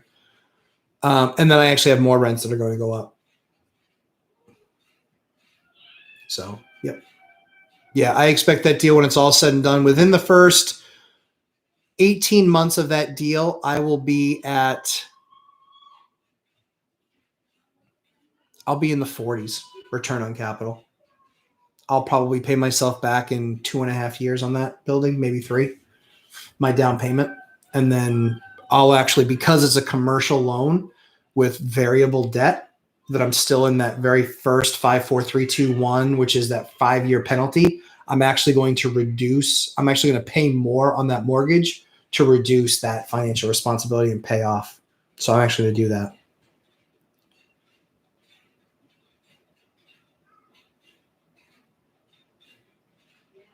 Yeah. Yep. So yeah, Philip, hopefully that answers the question. Know thyself first. Matt, do you think the LVP thing is a trend that will go out of style? Spending a bunch of money to replace flooring in my units. Don't want them to be stale in 5 years. I don't think it's going to be stale in 5 years. I still have units that I did not in LVP, but in like a higher end Pergo, like engineered flooring that I've had for 10 years, and the floor still plays. I think it's all about style and what you're choosing. And so I don't do anything like super aggressive, like some of the weird designs that you have. Ugh. Like you have to have a sense of design, but not one of like fashion runway type of stuff, like, because that stuff's out in a year or two and then you're screwed. Yeah, then you're screwed. So yeah, I don't do those.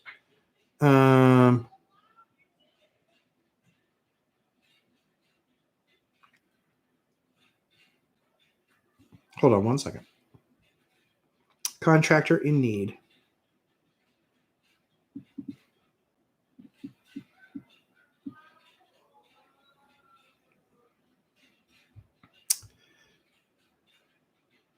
Golly, too many windows open. Sorry, guys.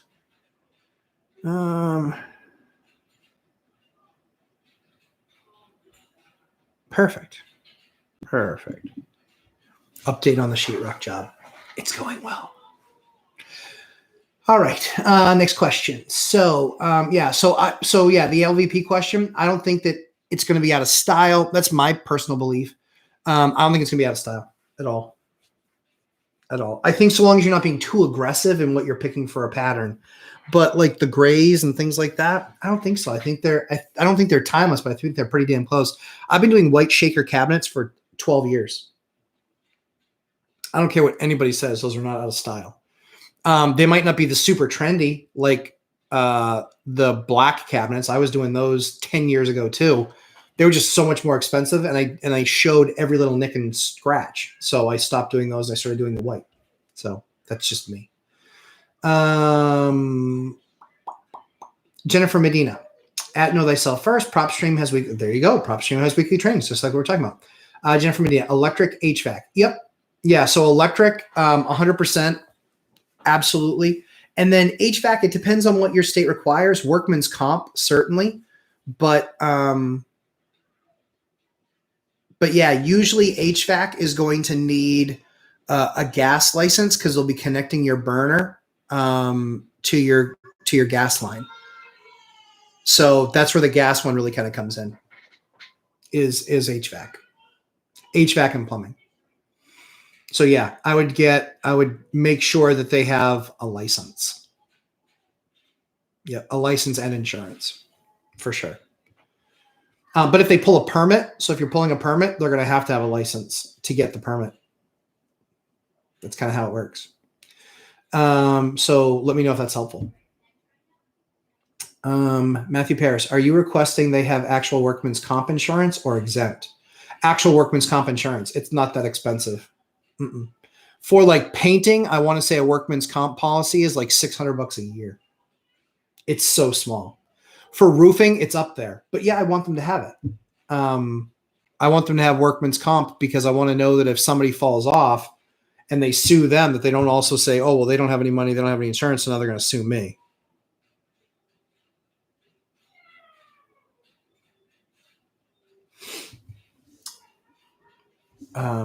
So I want them to have that insurance. I have copies of any vendor that's done work for me as a vendor. I have their insurance.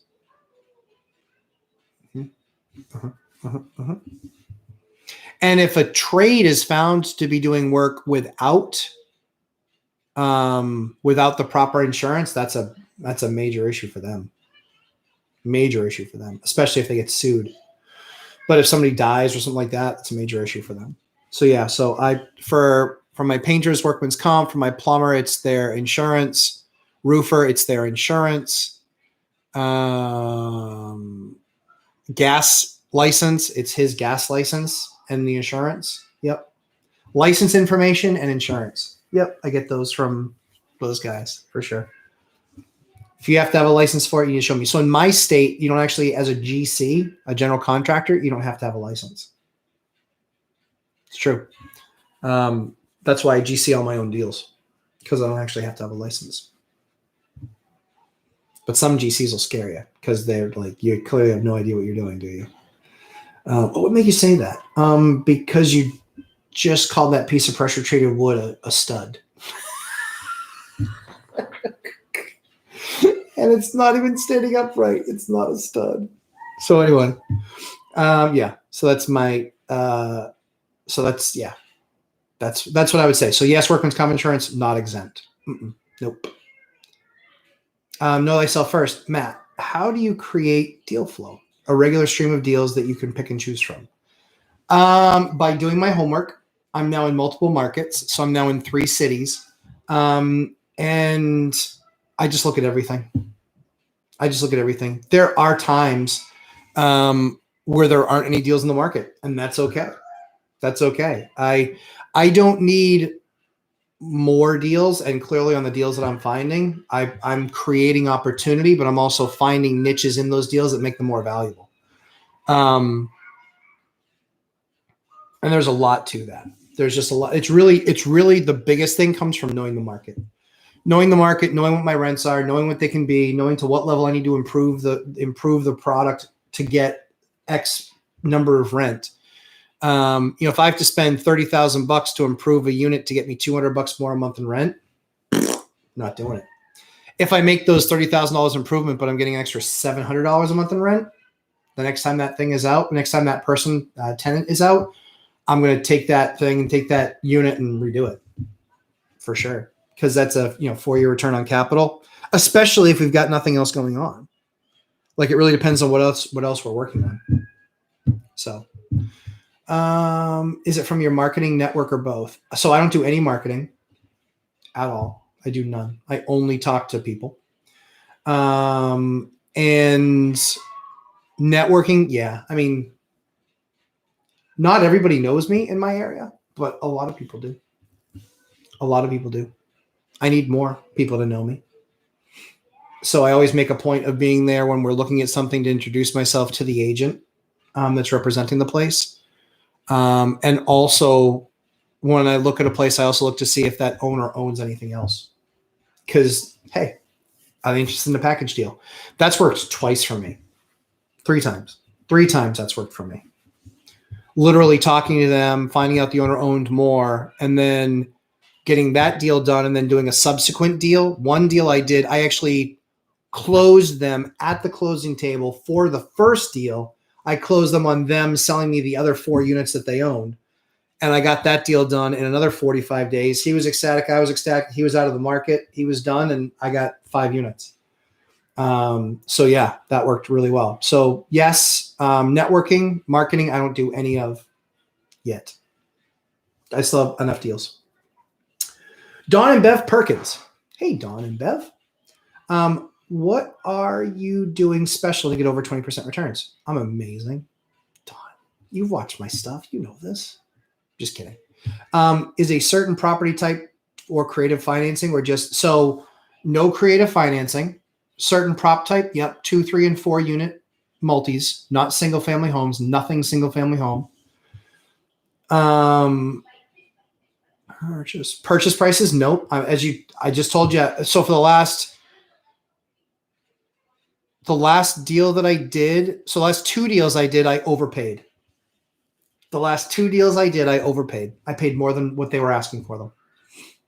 Yep. Because I want access to the next one, not only from the seller, but also from the agent. And I knew what the math was. Their math was wrong. I know better than 99% of the brokers in my area. I know pricing better than they do.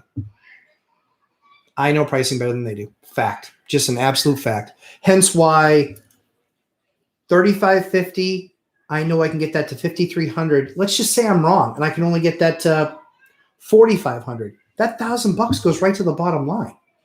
That means I go from making 1700 or so, or 1640, means I go to making 2640. But that number's not right. I guarantee you I'll be making $3,000 a month on that property within 18 months. So it's a combination, Don. So what is good yield in my market? 10%. 10 or 11 is good. But I'm finding the right deals. I'm making the offer the day it goes on the market. I'm not waiting for the open house. I'll do something that is contingent. I'll do something that's not contingent. I got a deal right now that we're working on. I hope I get it.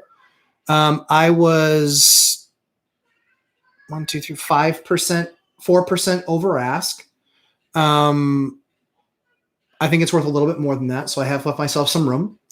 And that deal will give me, what did I figure out that deal's going to give me? That deal's going to give me a 24% return. So 20 double digits again. Yeah. Yep. So yeah, so my market, like I said, probably 10, 11, but I'm looking at my market right now as of yesterday has 3 multifamilies, 2 to 4 units. All 3 of those towns have a total of only 3 units on the market anymore. The buildup that we had in the previous 6 weeks all got sold out because the numbers are just, and there were people buying other stuff at 10 and 11 where I was just like, ooh, that's a little bit, it's still 10 or 11, but Place needs some work. It needs some get ready money. But yeah, there's definitely deals to be had if you know your stuff cold. But that's all timing. That's all timing, right? So real quickly, you guys have seen my strategy and we've talked about it, the 4-3-2-1 strategy. But also getting the seller to write the offer to you. So when we went into this last deal, we said, all right, what are the 3 most important things to you? Is it only price? Is it price and keeping the tenants? Is it speed in which we close? What is the most important things to you? And you'd be surprised. Price isn't always at the top of the list. It just isn't. It's not. It's always in the top 3, but it's not always the top 1. But there's usually other things, you know. One of the places we know will not appraise, FHA will kill that deal because there's things on it that we know are issues with FHA. When the appraiser shows up, he's going to be like, nope, not going to allow this deal because of things of maintenance, maintenance that the property needs that it doesn't have right now that it's going to need. So yeah. So that helps us because we know that instantly cuts out a big chunk of the market. So yeah.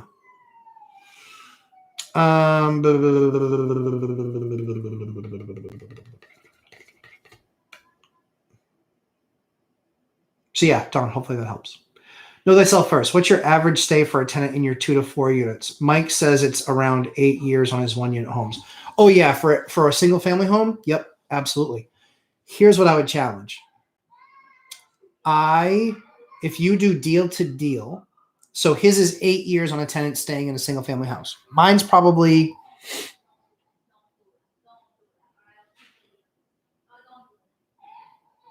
3 or 4. So it's probably half. I'd say is my average, 3 or 4. And so, but, and this isn't a slam on Mike, so don't take it as such because Mike is the man. I love Mike and I love his model. I wish my market were single family homes and that those worked where I am, but they don't.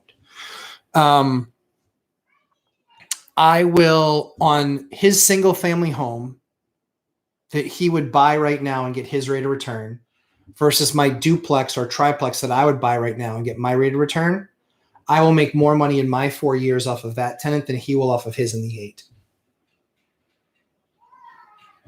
That's just the math. That's just the math of the market, right? That's my asset and that's my best asset in my market versus his market with his asset, right? So, and that has nothing to do. That's just the market, right? So for me, I don't really care if they stay 3 years or 4 years. Like a market, a turn for me isn't bad. You know, we still have, you know, over a 96% occupied rate. We don't lose months very often. And when we do, the old tenant pays for them because they created the damage. They lose their security deposit. So we're still paid for that. And we're usually through it in, you know, a couple of weeks and showing it and boom, it's rented the first of the next month. So we usually don't lose rent.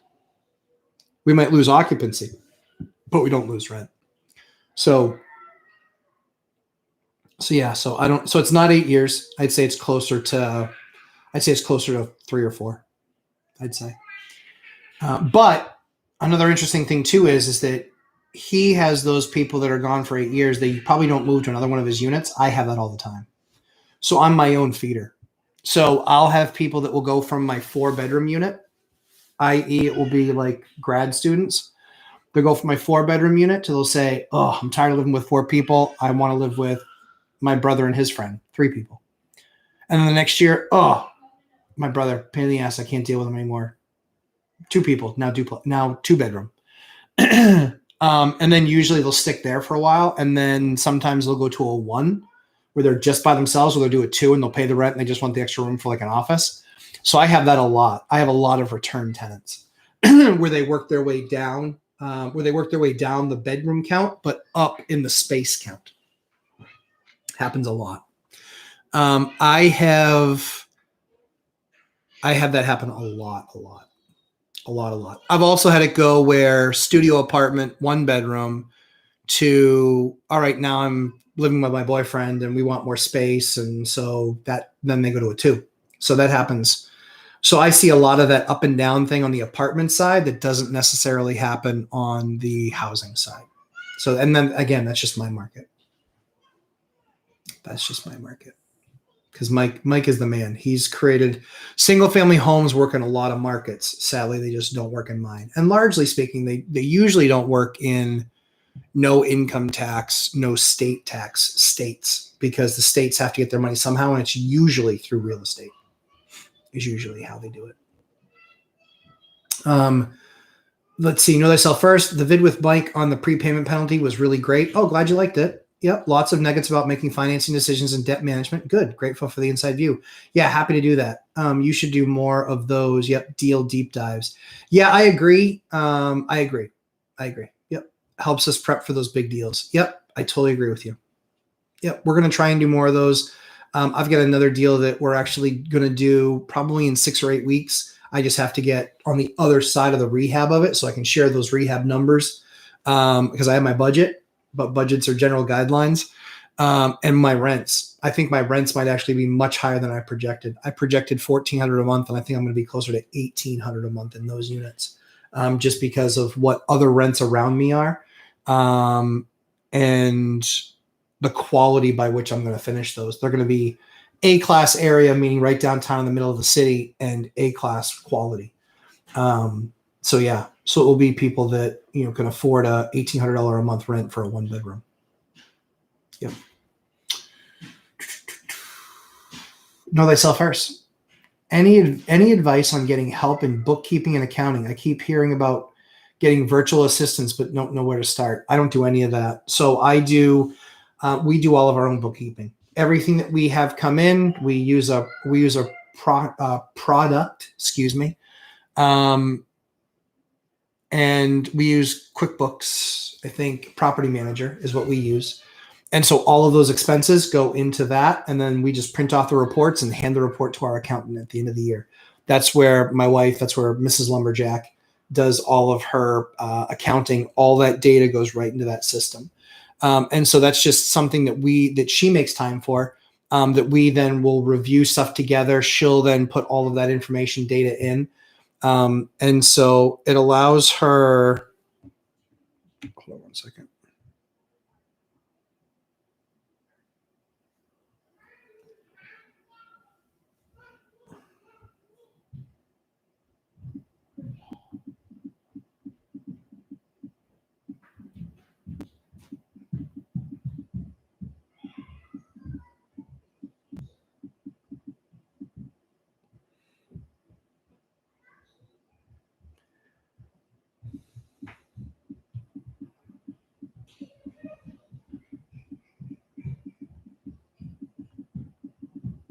It's important to answer your tenants in a timely manner, even though he's been told this answer 4 times. Someone's not paying attention.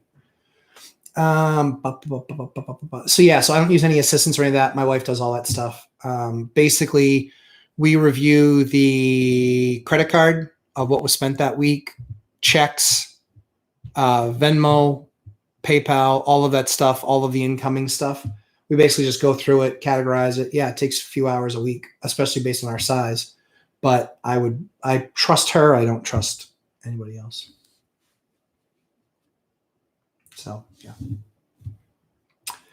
Matthew Paris, most contractors are exempt in Florida, but they must be 1099 self-employed to be exempt. Oh, okay. Interesting. Yeah, didn't know that. That's not how New Hampshire works. Matt Kuhn. Hey, Matt Kuhn. Do you consider the amount of land a property has in your decision to purchase, like trying to avoid properties with a ton of land, which will require a lot more maintenance? Matt, that is a really awesome question. I love that question. I would want the property to have more land, right? So it's more maintenance, yes, but depending on where you are, that could be building opportunity. You could subdivide. You could rezone subdivide. You could get a variance. You could subdivide and sell off the extra piece of land. I got to talk about one of my favorite deals. And Matt Kuhn, you'll be the one to blame. but I think a bunch of people are going to give me a thumbs up after they hear this because it's a freaking awesome story. So here's the awesome story.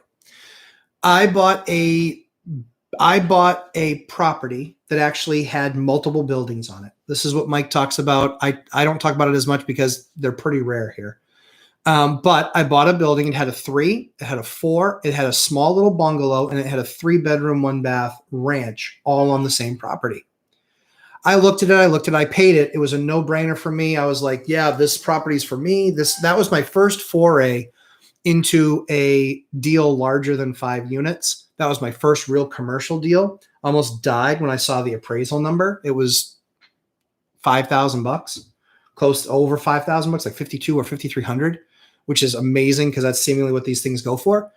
So I got the property, did it, bought it for $675. And then said, hey, you know what? I've got like a weird kind of wraparound lot. I looked at it and I was like, this lot's kind of big, actually, especially for a city lot. So I had frontage on this street, but I wrapped around there was a building here in the corner. I wrapped around that building. I had frontage on this street too. Crazy. So I looked into it, and based on the size of the land and based on the amount of frontage I had, I actually could subdivide the two. So I got the single family over here on its own piece of land now, subdivided. I have this property over here with the bungalow, the 4-unit, and the 3-unit all right here, the driveway.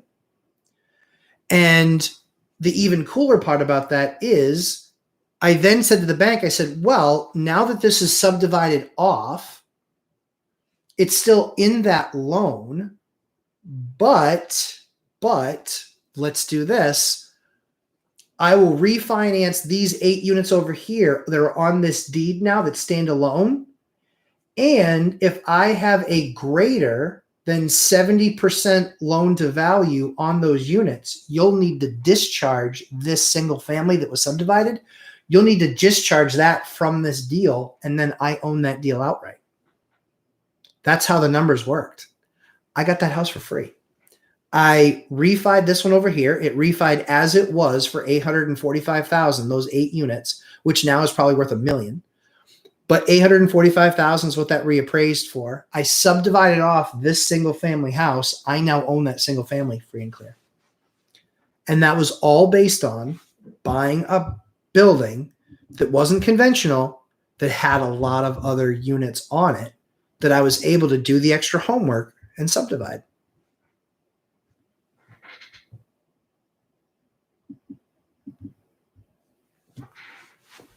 That's pretty awesome. That's pretty freaking awesome. So now the cool thing is I owe about $500,000 on it. I cashed out. I did a cash out refi. So I put, I think, 50 grand in my pocket. Put 50 grand in my pocket. Got this house free and clear. My mortgage is now 5 and change, but this thing is worth 850. It's now worth probably $1 million, but they have it on paper as 850. And so this house is free and clear. I'm now levering that up on 70% loan to value debt. The house is probably worth $300 and something thousand. And so I'll get, $210,000, $225,000 on that house. And over here, I still make, I think, like $9 grand a month on this building here. Gross. My net is 4. My net's 4. So I still net $4,000 a month on this set of buildings over here. That's a really awesome deal, right? So I saw Matt Kuhn answer. So that's awesome. Thanks for sharing. Yep. I'm seeing a lot of properties with a good amount of land where I'm looking in Virginia. So very cool to hear. Yeah. Look into it. Watch my video on ADUs. Watch that video, my man. Watch that video, Matt. ADUs. It will tell you the story. It will share with you exactly how I did it. It will share with you exactly how it worked. And what you look for in your zoning and how to look up your zoning rules and zoning laws. And that will send you on the right path to getting in front of the right people to have the right conversation to end up with your end result. So yeah, huge, huge, huge opportunity to do the work invest the time, and you can get a pretty ridiculous return. I am doing that on another property that it will dwarf what I made on this property. It will dwarf it. Like, it's going to dwarf it. I think it could be, this is probably one of my sexiest deals I've ever done. This will top and be all-time sexy. Yep. Sexiest deal of the decade. But it was a couple of years in the making. But I'll share that deal when we get a little bit closer to its completion. So yeah, hopefully that answers your question, Matt. So yeah, don't look at it as more maintenance. It will be, but try and do something with it. You know, if you also might be in an agricultural zone, and in those cases, you don't want that land. Okay. If you can do an ADU, you do, because it won't let you subdivide, but maybe it'll let you put like another auxiliary building on there that might be a 2-unit or whatever. But just be very careful with the zoning, because you have to prove a hardship to get a variance. It is pretty hard to prove a hardship, even with attorneys. It's pretty hard to prove a hardship. And so that's one thing you just need to be very cautious of, because there's our agricultural land around us where I can buy land that's, 50 acres and I can buy it for $300,000. Well, if I were a developer and I could build a building per acre, then that property is worth, $1 million, not 350 type of thing. So just be very careful of the zoning, talk to a surveyor. But yeah, look at what the zoning is, look what the zoning rules are. And that step right there, Matt, is how you become elite. That's an elite move. That's not a rookie move. That's an elite move that gets you next level. So hopefully that helps. Jennifer Medina, thanks so much. Another question for you. Sure. When cabinets don't need to be replaced and only paint, what color and finish do you use? That is an excellent, excellent question. I still use white. And what I do is I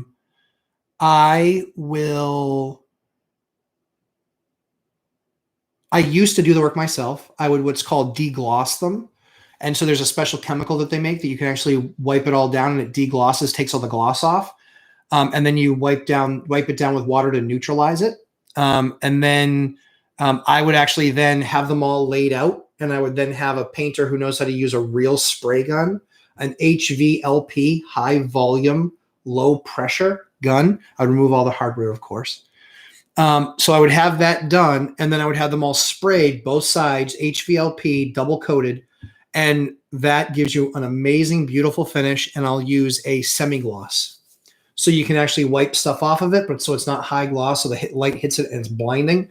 But I'll use a semi-gloss just for, and I use Benjamin Moore product because I love Benjamin Moore product. I've loved their product for years. I like Sherwin has great product, but it's much more expensive. So I like my Ben Moore product. Yep. Yeah.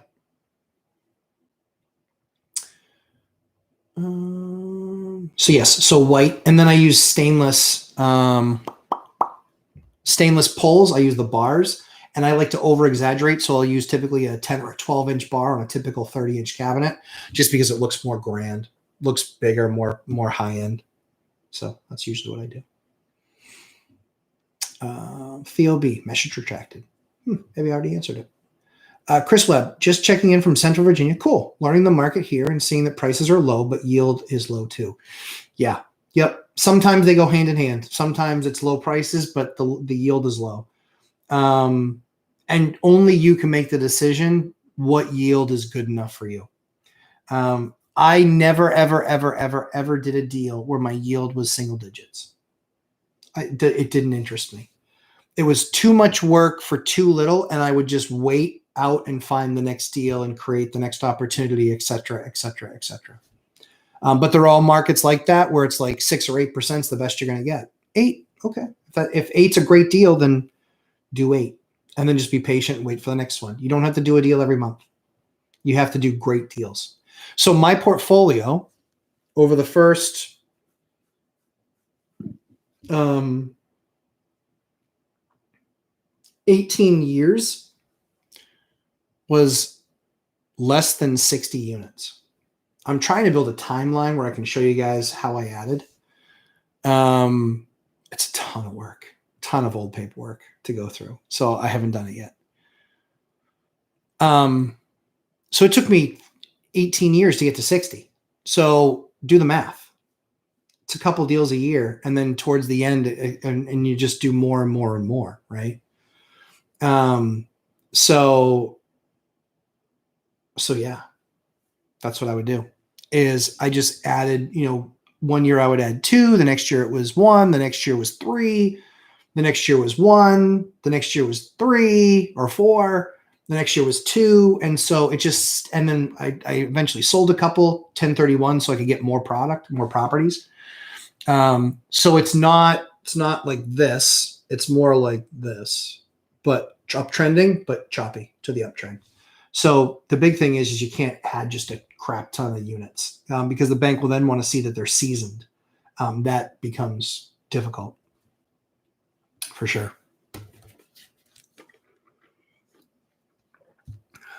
Wish I had a soda.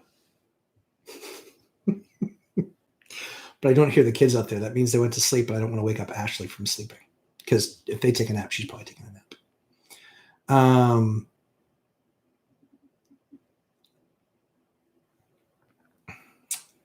So I just saw your thing pop up, so I'm going to answer your question. So good or great deals only, and don't eat a cracker thinking it's steak. Yeah, exactly.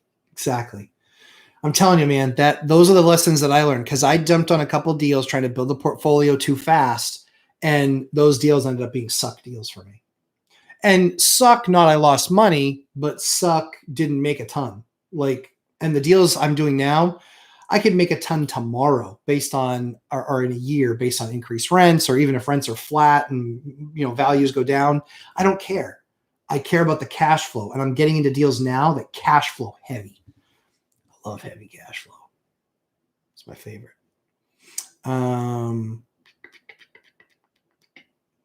Kenny A, great content. Hey, thanks, Kenny. I don't recognize your name, so thanks for showing. I appreciate it. Theo B, do these hours on your YouTube count towards your material participation as a real estate professional? I don't know. That is one of the questions on my list that I have for the accountant, though. I don't know. Because I do 3 hours here, one with the three amigos, one on Friday with Mike, and one on Tuesday. So I'm like 6 hours a week.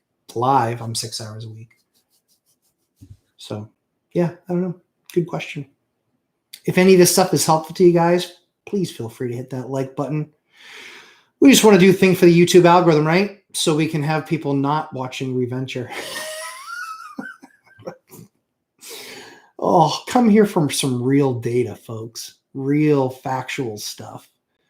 Know thyself first. Thanks for taking all my questions. You're welcome. Always a pleasure. I agree. Have to sign off and get some learning done. Cool. Have a good rest of Sunday. Appreciate that. Chester Williams, any process for buying standard OH items like doors, doorknobs, nails, etc.? Yep. So yeah, absolutely. So doorknobs,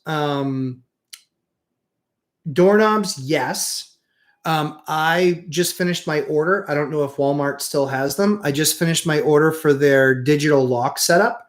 They were $250 on sale for $49.99. I think I bought 30 of them. And then the gatehouse, also key mark. Home Depot has ones for $49.99. That was their Black Friday. I bought, I think, 20 of those. I think 20. And so that's how I buy my stock. Because it costs markedly more through the year. $75, $80, $100. If I can save that money, penny saved is a penny earned. So yeah, I actually look at, that's what I actually look at. I look at those sites for those things. Thanks for the likes, guys.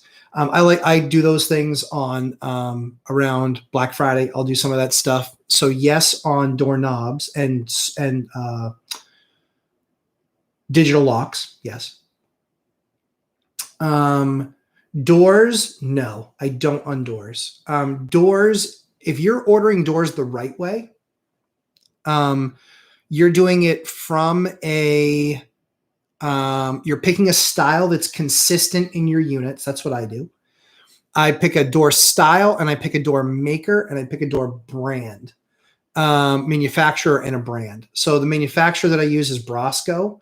The brand, that's also the brand, but the style that I use is something called a Craftsman 3. If you guys look at my video that I did for awesome lumberjack landlord flip, I think is what I called the video, but just look at that. You'll see the quality of the doors that we put in. It's a solid core door. No one's fist has ever gone through it. We just had our very first one broken in 10 years of using that door. We had our very first one broken. Somebody kicked it and broke it off of the door frame. They're getting a bill. So yeah, yep. But that Craftsman 3 from Brosco, if you go to your lumber yard, they likely carry Brosco doors. I would not go to a big box store. I would go to Brosco. I would go to a place that reps Brosco, or reps the equivalent of Brosco. They make amazing doors. They can do, what we call stamp doors, which are just kind of like generic, all the way up to custom. But I love Brosco, love their product. It's a good quality product. It's fairly priced, good quality from an install perspective. So yeah, those are the products that we use. So doors, what else did you say? Doors, doorknobs, nails, not nails. We don't use a lot of nails. We use a lot of screws. I don't think we use nails in much of anything unless we're framing. And in that case, it's just we buy the ones that fit our framing guns. Screws, though, GRKs. We use almost exclusively GRKs. They're expensive, but they're really good quality. So yeah, so we use GRKs.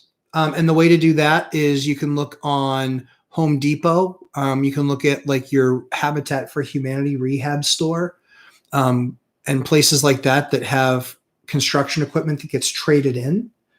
I'll buy buckets from them of those because it helps me save on cost. I just bought 4 buckets. I want to say I paid $20 a bucket for their like buckets like this, and buying that same bucket in Home Depot is like 60. Just cost. So those are the things that I would be looking at. Chester. Yep. Yep. The big thing that you want to look at, actually, now that you mention it, is outlets and switches. I don't know how big you are. I don't know how much volume you do, but for me, it's outlets and switches. So a typical house might have 30 or 40 outlets. If you're spending $200 or $250 a piece at Home Depot, I can get them, still UL listed, still the same manufacturer that sells the big boys. I can get those for 60 cents a piece overseas. And so it's a quarter the price. So I do a house for the price of one. But then switches to the single pole, double pole. I'll buy them 200 or 300 at a time because I'll burn through that in about a year or two, but I can pay cash for it. So it's not a big deal. All right. Put it on my account and then I pay it off. Because I'm not going to double my money in a year or quadruple my money in a year and we have it in stock. So when everyone was complaining about supply concerns, there were a lot of things that we didn't have to complain about because we had stock of it. We would try and buy it if the store had it, but if they didn't, we would just take it out of stock because I have enough properties where I have places I can stock materials like this. Some of those $200 commercial shelves. That's something Home Depot is decent at. They have those shelves, commercial shelves for like $200. We have probably 10 of those full of material that we can pull from anytime we need to. Jennifer Medina. What is the most overlooked expense on repairs or renovations you commonly see new investors not account for? Jennifer. Good question.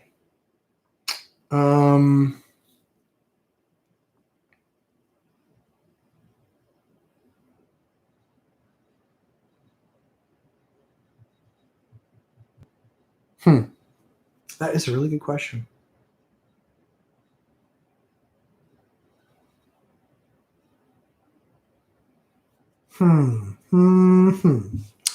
I would say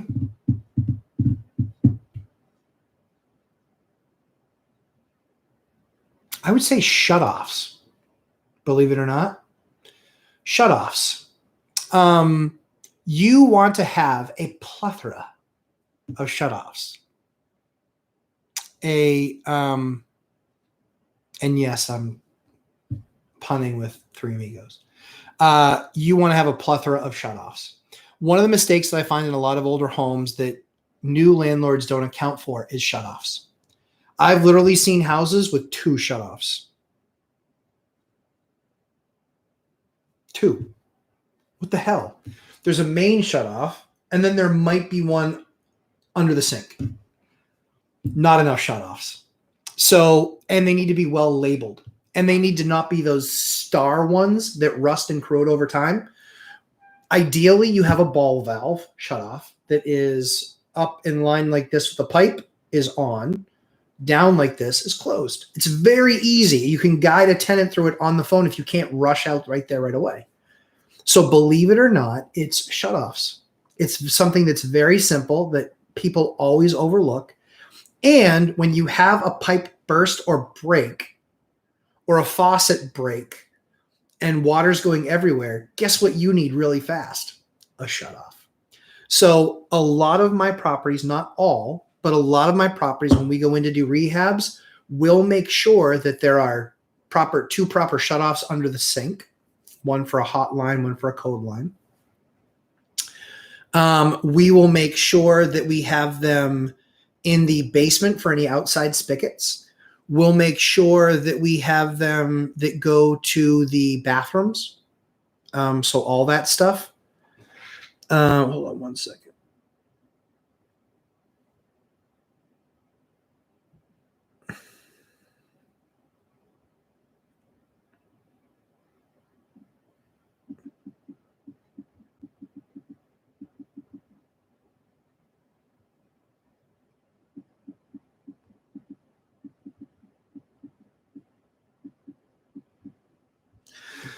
So yeah, shutoffs, those ball valve shutoffs. Now it might take a plumber 3 or 4 hours because he'll shut the water off to the house. And then obviously when he cuts into the lines, water gets all over the place, but he'll cut and segment them in. So it might be 2 or 3 hours worth of work at $115 an hour. And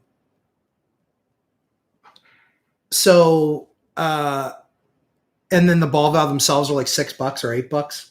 So it might cost you, $400. If you ever have a line pop in that property, worth its weight in gold. Extra shutoffs. And if you don't like that answer, ask me a different one. Because that's the one that I think a lot of people make a mistake on, and then they have an emergency and then they can't shut off the water. Let's see. Matt Kuhn, that's awesome. Thanks for sharing. Happy to. I'm seeing a lot of properties with a good amount of land where we're looking in Virginia. So very cool to hear. Yeah, absolutely. Haha. Love it. And will do. I appreciate it. You're very welcome. Good call out. Sure. No worries. Appreciate it. Rob, hey, Matt, just starting to buy materials for the remodel on my duplex in San Diego. Cool. Is there a proper way to organize these for ease of taxes?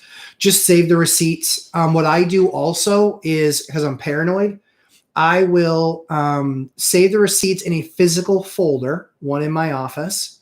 I will also take a picture of each receipt. I will label it, and then I will put it in a folder, and then I'll sync it up with my computer. So I have it on my phone. And I have it in my computer because I don't want to lose receipts. And then all of my receipts are all in one place. So I just started a project too, but I have canceled checks for the things that I got. So the credit card receipt, but I would get the receipt and I would save it. I would also, there's a bunch of ways to do that. But I always take a picture of my receipt, put it on my phone, sync with my computer, then I have all that stuff. So hopefully that helps. That's what I would do. So yeah. Yep, receipts. Yep. Chris Webb, good or great deals only. No cracker. Thinking it's a steak. Well done. Well said. Helping Hands. Good morning. This is Vincent from Eastville, California. Good morning, Vincent. Happy to have you here again. Crimson Knight. Good afternoon, Matt. Finally made it. Busy morning. I completely understand. Looks like COC is going to be mad at me. Inspection is tomorrow, and people ghosted me. Yeah, they seem willing to give an extension. They'll give you an extension for $109. Let me know how that goes. That's what they do. It's brutal. Contractor told me drywall came into existence after lead paint was banned. Also said that he could tell drywall was on my wall and I shouldn't worry about lead paint. Is that true? I don't know. I don't think so. Hold on.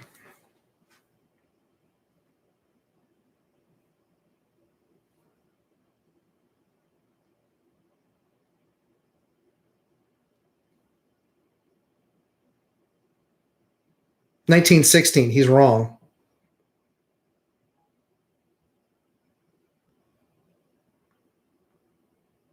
Drywall replaced plaster in the 50s. Still wrong. He's wrong. Freaking contractors. You can check it. It's possible it's got lead in it. You can check it.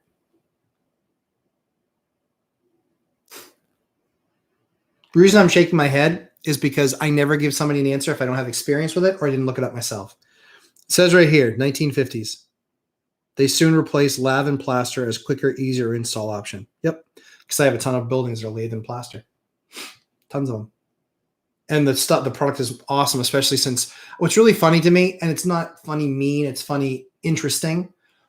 Most people think an old home is like, 1900s or even 1950s. I can't remember the last building I worked on that was built in the 1900s. Almost everything that we buy that is this old, in fact, the house that I just bought was built in like 1886, 1884. That's like so typical for everything we touch. So it's lathe board plaster. Usually they had gas lighting.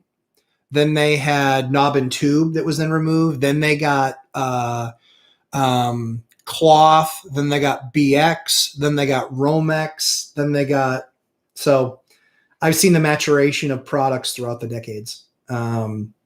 Not decades of houses that I've worked on. So yeah. They will give you an extension. Usually it costs something. Crimson Knight, a contractor told, yeah, we talked about that. So yeah, he's wrong. Flat out, he's wrong. Because if the wall was painted, a lot of times it was left bare. And just the big thing then was wallpaper. Big in the 50s and 60s was wallpaper. So a lot of people wallpapered over it. They didn't paint. A lot of people wallpapered. They painted exterior, wallpapered interior.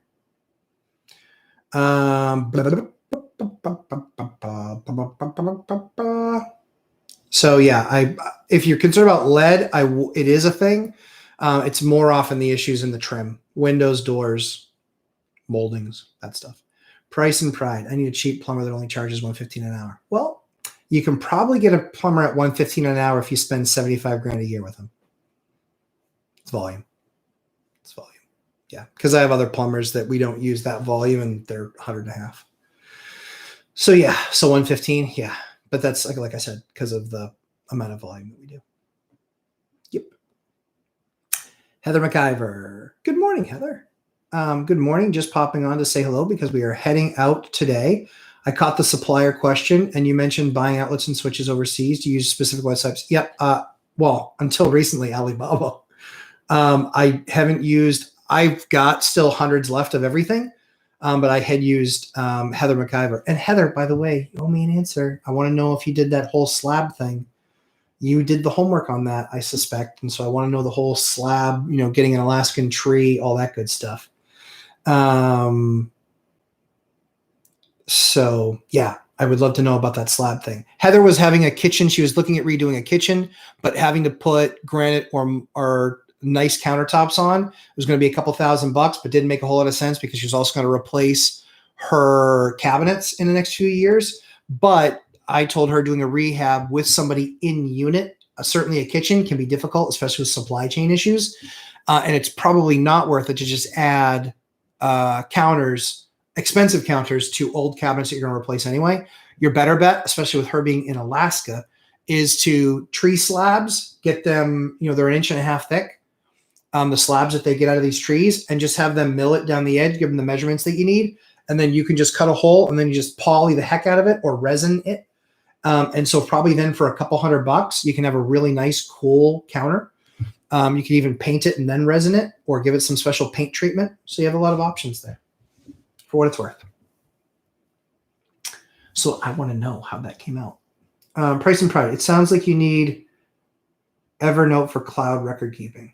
So I don't know Evernote, but I like what we've seen most often.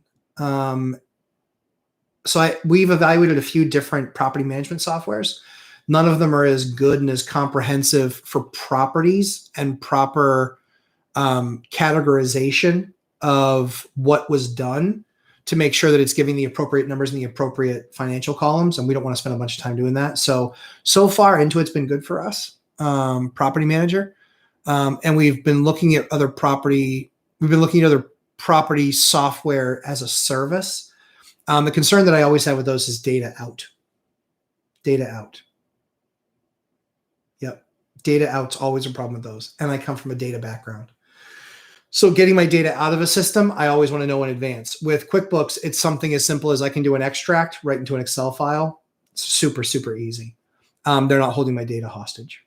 That's what always concerns me about apps, is them holding my data hostage. Or when I go to pull it, it's not clean. It's ugly, or it has weird characters in it, and export, import. So yeah, for what it's worth. But I haven't looked at Evernote before, so I'd have to look at it. Karen Molnar. Hey, Karen. Just joining. Excited to have you. When I apply for a mortgage to finance a deal, typically you do it right when you get, that's a great question. Typically you do it right when you get your P&S. So if you have an executed purchase and sales, that's when you're submitting that to the mortgage broker. You can get pre-approval. But usually the pre-approval is helpful because, and so I used to do pre-approvals. I would go through the process, get pre-approved. The problem is that pre-approval usually only lasts a certain amount of time. And then they'll have to rerun your credit. I don't know what that rule is anymore. It might be 60 days. I think it's 60 days. And then that might also affect rate lock and all that other stuff. So if you haven't gone through the pre-approval process, then I just submit the P&S as soon as I have it signed. And then they'll start the work of ordering the appraisal and approval and all that other stuff. That's why a pre-approval letter will also show you better to a seller, because it means you've already gone through that process. You already know that you can afford the house. You've already been basically pre-approved for that amount. But yeah, I would be working with a mortgage professional as soon as you know that you want to buy something. I mean, just make sure that you've shopped around and that they have the right program / package for you that's going to get you what you want and what you need out of your deal.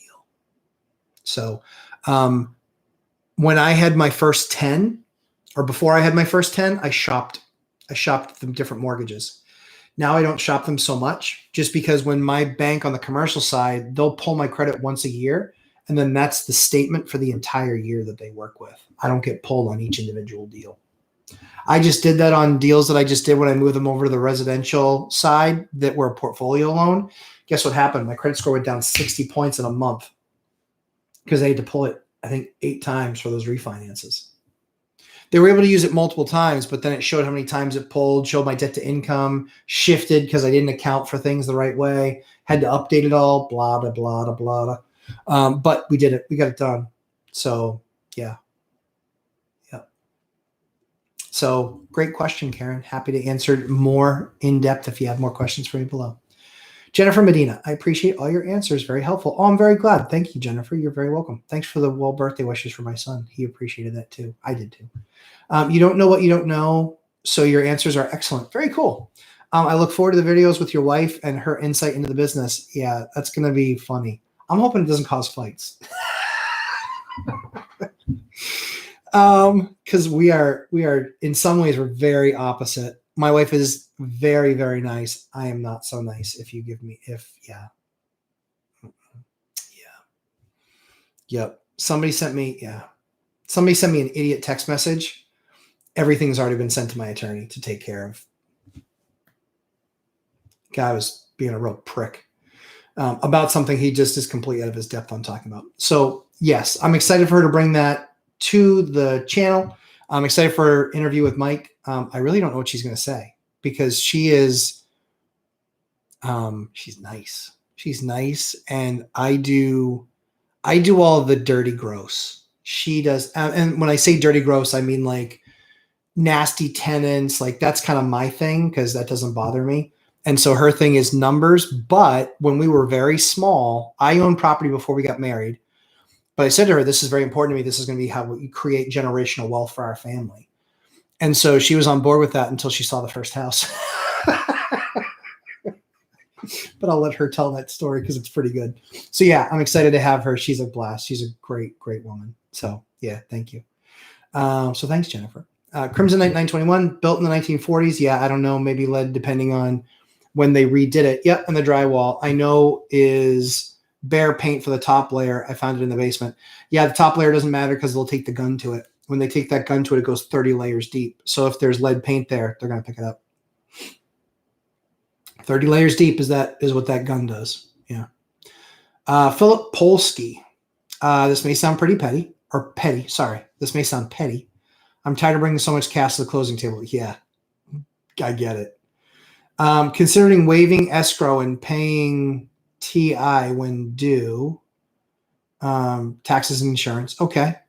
It can lower closing cash a few thousand. What do you think of this? Yeah, so I've done that. Yep, I've done that for sure. Yep, I've done that for sure. If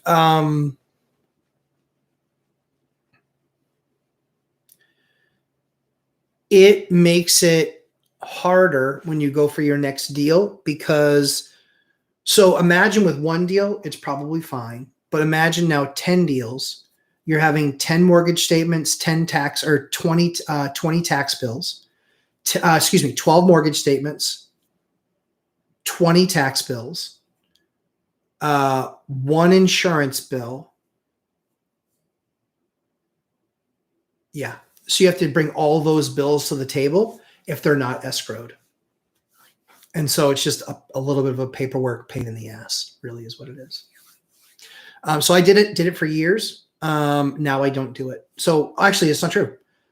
Principal, interest, taxes, all in one. Insurance, I have a massive insurance policy. So I actually do my insurance with my broker and I pay for my insurance once a year. That's how we do it. Mm-hmm. That's how we do it. Once a year. Once a year renewal. Imagine having 36 renewals or 34 renewals. That would suck. It'd be constant. So we just kind of get them on there, true up, and then done. So that's what we do. So yeah, you can do it. Did it for my first few. It does create extra paperwork because you have to provide all that extra different junk. Yeah. Yep. Heather McIver. Oh, she hasn't yet. Ended up with multiple issues with the tenant this week. So yep, was chasing her other fires. Yeah, she's having issues getting her COVID rent assistance. Oh, yeah, that's tough. I've done a few of those. It's a process. It sure is. It's a process. The good news is that, and I can say this factually speaking, red state governors versus blue state governors have done a much better job getting that stuff into the market. Fact. I have friends of mine in Maine that have been waiting months and months, and in Mass waiting months and months. So I can tell you based on those three states. And New Hampshire's killed it. New Hampshire's absolutely killed it. I have never waited more than 6 weeks. So they've done a great job. Great job. Great job. And that's all how the governors decided to put the money into the market and the organizations by which they chose to push the money into the market. It's not there is what I've just seen myself as a correlation, red or blue. It's not a commentary. It's just, this is what I've seen. So, broke the hinge on her washing machine door. Oh, fridge was acting up and front door was leaking cold air. Fridge wasn't an issue. Think they just want a new one. Yeah. Door wasn't even closing. Oh, yeah. Yeah. Those are definitely landlord issues you want to get on. Crimson Knight. As for the trim, I don't know. It looks like they just painted over it. The trim on one side of the room was unpainted, and the other side was bare semi-gloss paint, again, because I found it in the basement. Time to buy some lead tests. So, A, if you test it and it tests positive, you forever have to disclose that, number one. Number two is stains also actually had lead in them. So just because it's not painted doesn't mean it doesn't have lead in it. It could have lead stain in it. Literally, no joke, true story, seen it. Heather McIver. All of the way, so we did fix that and put on Black Friday electric locks. Awesome.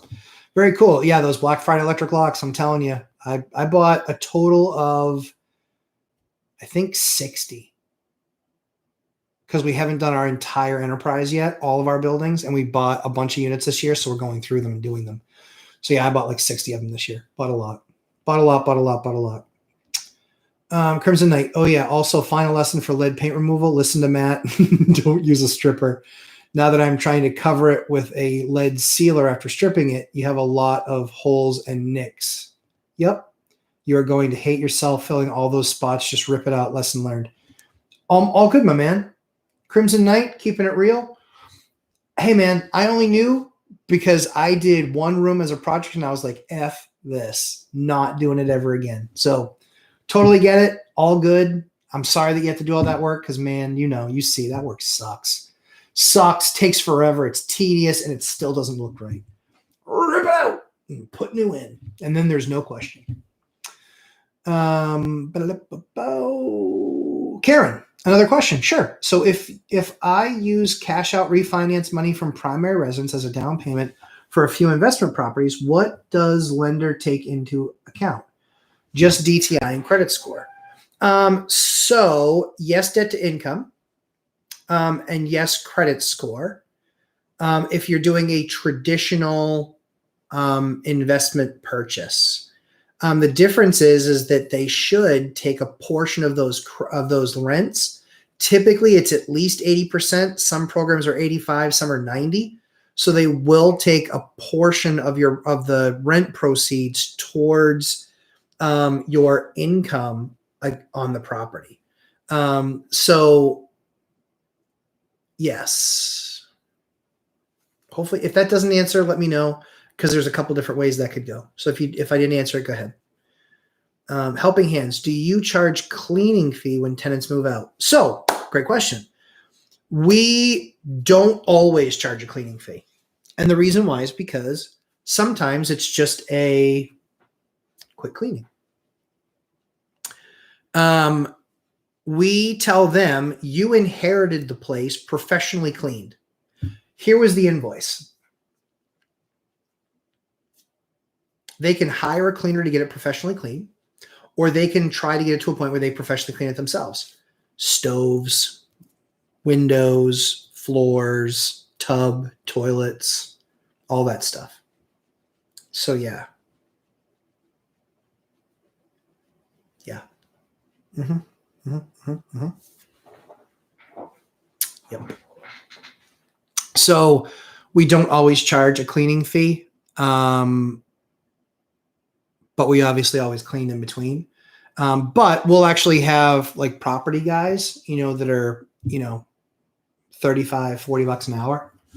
We'll have them just, do a touch up, that sort of thing. In that case, depends. It really depends. We're not looking for immaculate, but we are looking for vacuumed, clean windows. We're looking for it exactly the way they took it over. There's a bunch of soap scum in the tub. Yeah, bring the cleaners. Way it goes. You earned it. And we have cleaners that we use that we're familiar with, that they understand the quality that we want. So yeah. So not always, but yes, sometimes. Helping Hands, have you ever done short-term rentals to traveling nurses? I actually have. Mm-hmm. Yep, I did. I liked it, sort of. What I liked about it was the tenant was awesome. The tenants were awesome. We did it on multiple units. The tenants were awesome. The company that I worked with was pretty good. the thing that I didn't like was they didn't do a lot of business in this area. And so when that contract was over, because they didn't do they did, I think 3 or 6 months. I think it was 6 months. When that was over at the end of those 6 months, they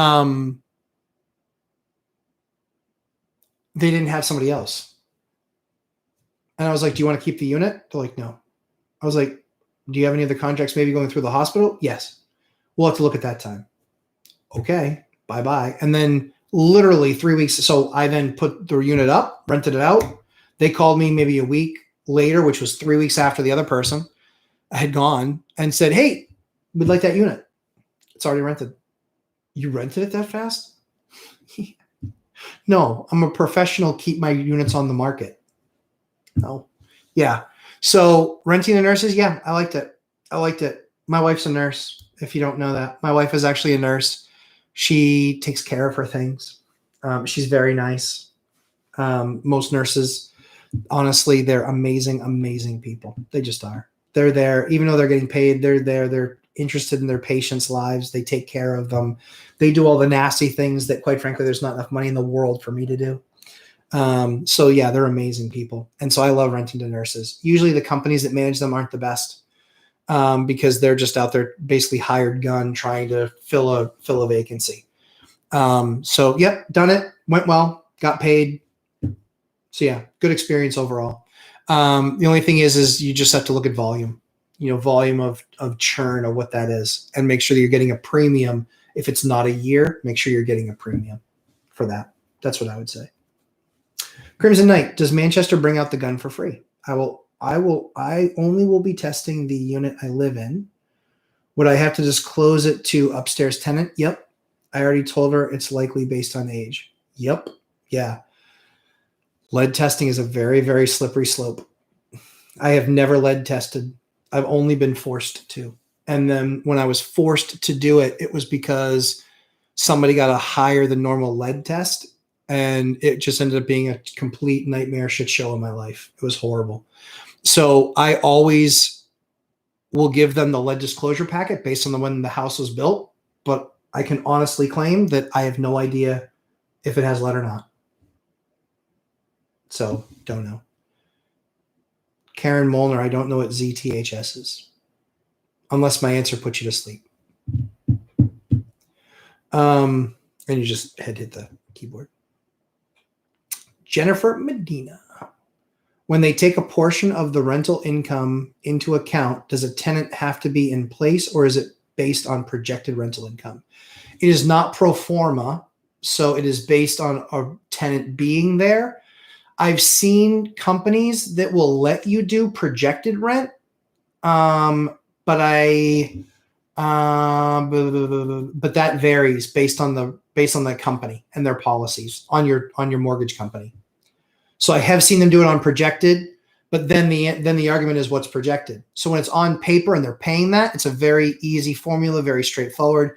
When it's projected and it's like a pro forma, then it's a battle. It's going to be a battle. The only option that you might have there is doing something called an as complete appraisal, which means that it's going to be in the future, and then the appraiser weighs in on this is what the projected rent would be based on what this unit would look like as complete or as it stands today. So very much depends on the bank that you're working with, the mortgage company. Chester Williams, what would be a good range for a deposit? Should it vary or be standard? Should things like tenants' credit affect deposits? So we have always, I don't know what the rules and laws are in your state, but we have always done rent and the deposit is equal to first month's rent. If they have pets, we can legally charge more. But we've always done first month's rent and deposit is always what it is. So we don't do.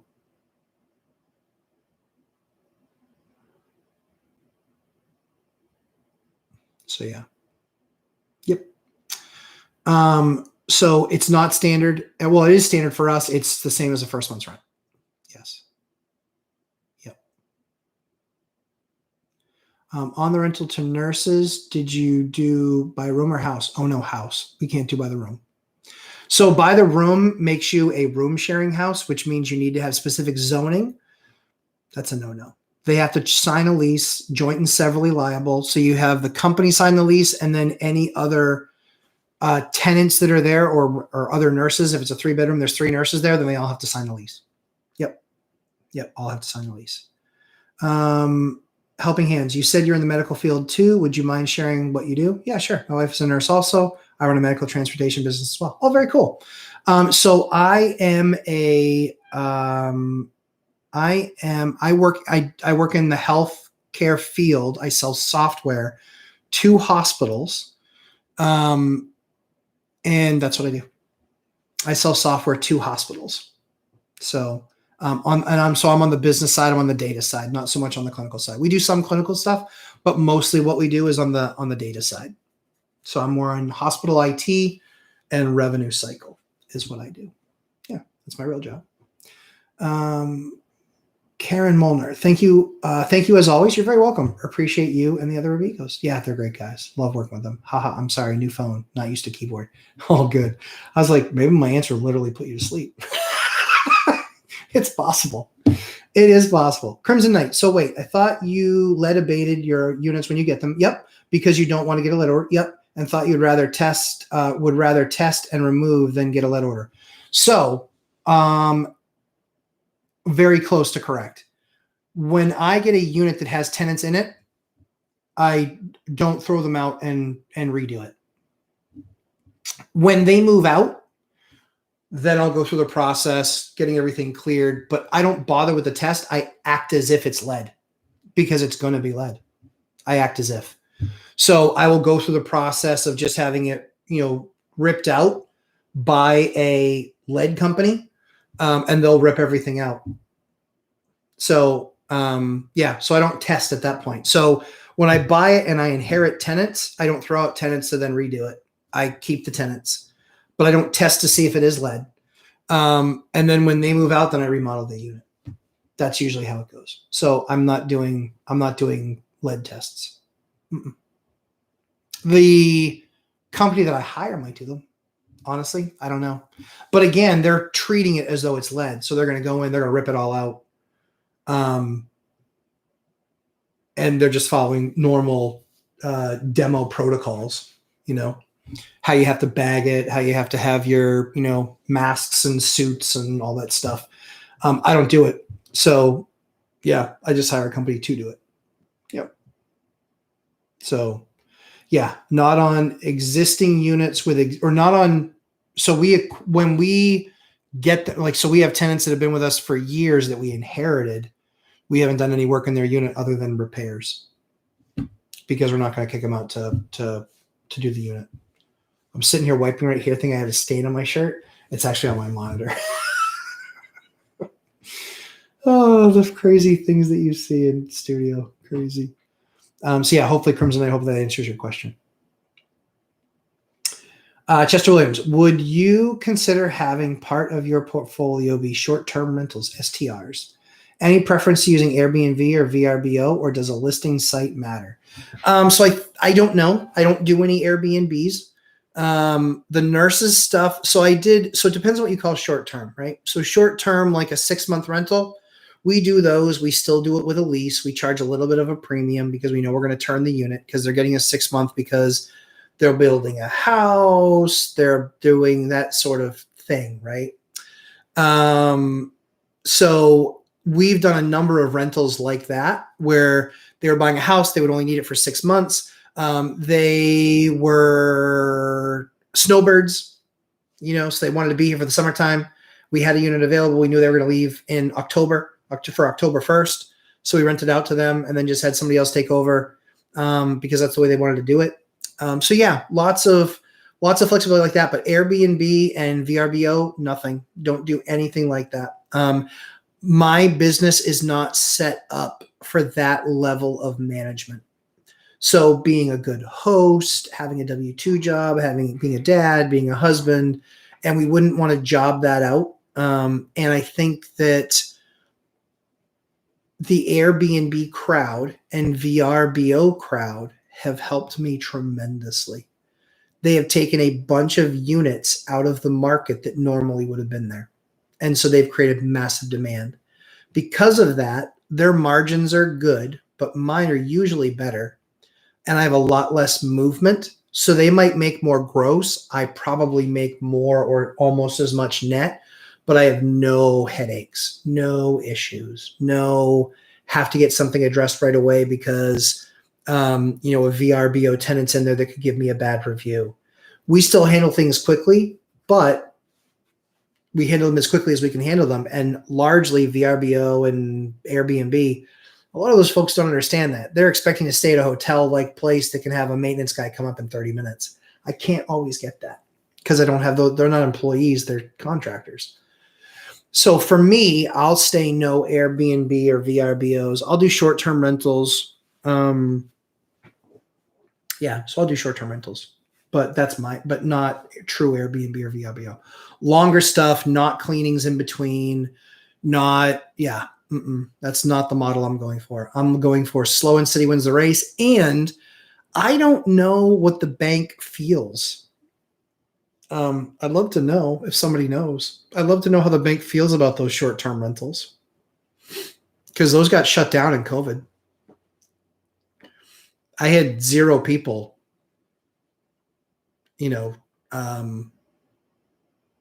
not able to stay at their house because of COVID.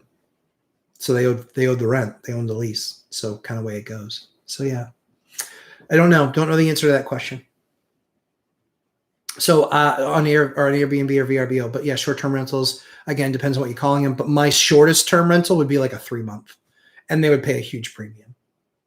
Yep. And no cleaning services or any of that other stuff.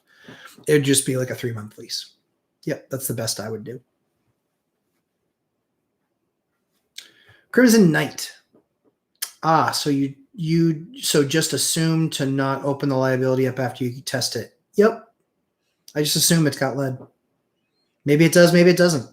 But you know what? When I'm going to gut the place, who cares if it has lead or not? I just want to rip it all out.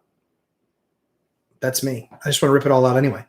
It's usually damaged. It's got 17 coats of paint on it. I just want to rip it out. I want to make sure that they're disposing it the way that they should dispose of it. And yeah, that's basically it. Helping Hands. How did you get your name as a lumberjack? Great question. So being in software and driving down to the city, I drove 82 miles each way to work every day for 8 years. So I drove 82 miles each way every day. I look like this and I worked in corporate America. And I wear plaid. So you can't leave it to those guys to be too creative.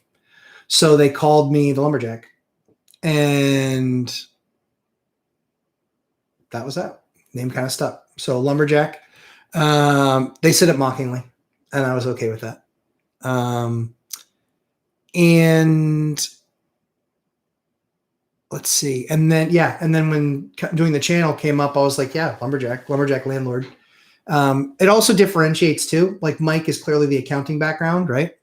And so when he was asking a question about cost segregation, I knew the answer. I think I knew the answer. I sort of knew the answer, but Mike knows it cold. So I don't talk about cost segregation because that's not my bag. But he's not talking about the baseboard that he uses because he's not hands-on in the field doing that stuff. So I think we had that good kind of, yin and yang or kind of ebb and flow. I will ask Mike an accounting question. 100%. The guy knows his business cold. But yeah, for me, because I've done a lot of the work myself. I've touched the products. I've felt the products. I've seen them installed. I do my own inspections. So, So that's kind of that's where I got the name is lumberjack. And so I just kind of took the lumberjack nickname I got and stuck the landlord on it because I am a landlord. So, lumberjack landlord. And the outfit that you see is exactly what I wear. Like, it's rare that I'm in a sweatshirt today. I'm usually in plaid. So, and usually orange plaid. Orange plaid is my favorite color. That's why everything's orange. The Lamborghini will be orange. Karen Molnar. Would you ever consider taking your audience through a deal from beginning to end? Cliff Notes version, especially one that's now giving you a 20% cash on cash return, maybe in 2022. So Karen, at the beginning of this live stream, I did that. I literally did that. I went through an entire deal. Show the 20% cash on cash.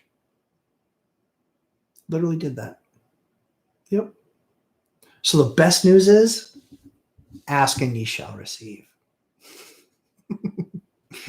Rob, on IT could get away with the dress code. Yeah, a totally true story, right? So in IT can get away with this. I'm an executive. 3 guesses, first 2 don't count. Do I get invited to parties? Not usually.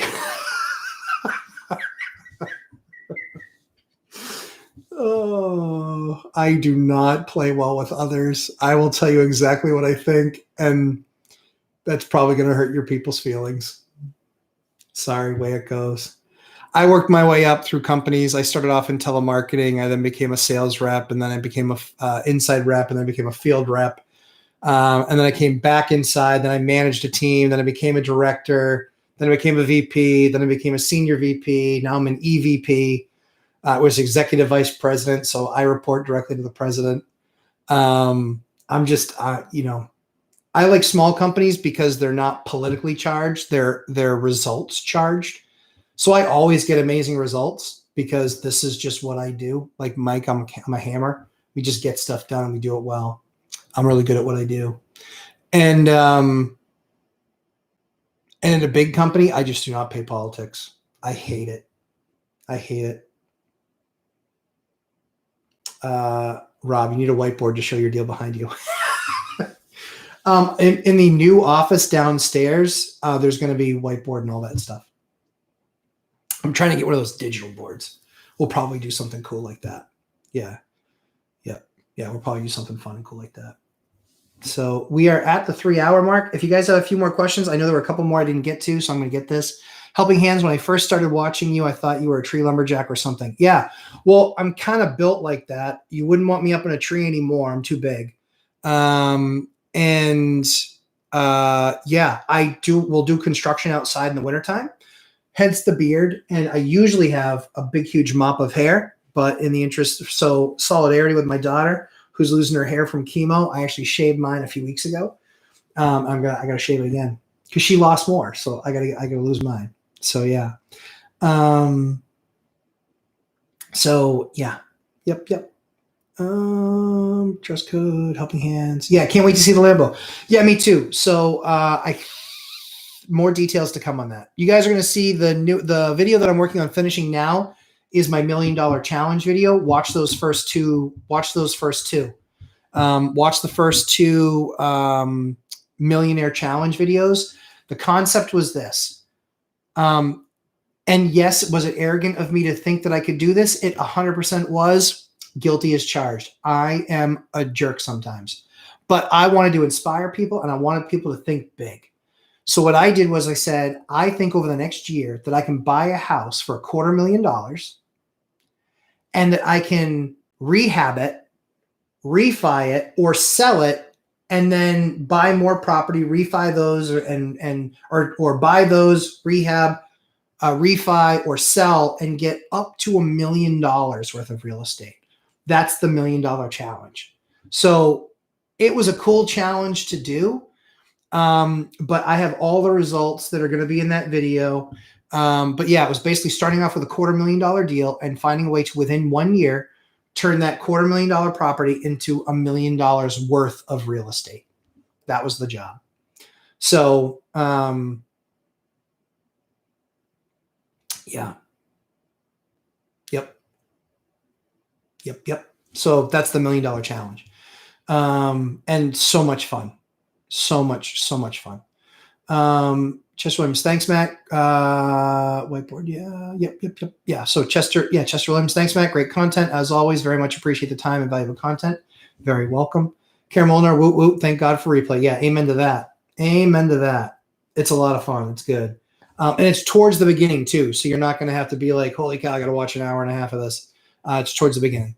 Luana Jenkins, what is the best way to buy a duplex or triplex in Las Vegas for investment and retirement in a few years? Luana, thank you so much for joining the channel. Super excited to have you here. Watch my 4-3-2-1 video on my channel. That's the place to start. So Luana, 4-3-2-1. It's a video on my channel. Watch that. We do this every Sunday. So then come back next Sunday, hang out with us, and I'll answer the questions that you have. So that's the place to find that. Rob, thanks, Matt. As always, Rob, you're very welcome. Dion Financial Talk. Look at this guy hanging through the end. Thank you for taking the time to do this, man. I learn a lot every time. Dion, you're the man. I learn from you all the time, too, so it's always appreciated. So best to you, my man. Heather McIver, we have wood-burning fireplaces in our units, although they aren't used. Would you consider putting inserts in? Have you ever taken? Yes. Inserts, absolutely. Because insurance in my area will crush you for having wood burning available in the unit. It might be different in Alaska. It probably is. But here, insurance for me to get anything on anything wood burning, pellet stove included, nightmare. Nightmare. I always have a different heat source. And if you go with like an electric heat source or even a gas direct one, they are expensive, but they don't increase because they're a gas fixture. They actually don't kill your insurance. But in reporting those on insurance in my state, killer, wicked expensive. Crimson Knight, thanks, Matt. Always great info. You're very welcome, sir. J-Rod, I got Facebook just to add the private group with Zuber, but did not get a response. I'm sure if I'm doing something wrong, how do I get the notification? By the way, I paid for the class. Yeah, if you paid for the class, you'll see on any of his videos that he gives out his email address. Just send it there. Send it there via his email address. It should be right on there on one of his videos. Helping Hands, thank you for the time. Always, you're very welcome. Also pray for your daughter. Thank you very much. Hope to meet you one day. Adios, amigo. Helping Hands, you're very welcome. I look forward to it. Yeah, we'll do a live event someday when the world's settled down just a little bit. Or if you haven't heard, there's actually going to be a live event, all three amigos. We're actually going to South Africa. Yep. I'm just kidding. Not doing that. I'm quarantined. Jennifer Medina, thanks for your time. I always learn so much. That's so awesome. I can then directly apply. Enjoy your day. Jennifer, awesome. You bring great questions. So kudos to you guys who bring, obviously a lot of you bring questions. There's certainly, any question's not stupid, but I know ones that I hear when it's like, okay, this is going to help a ton of people.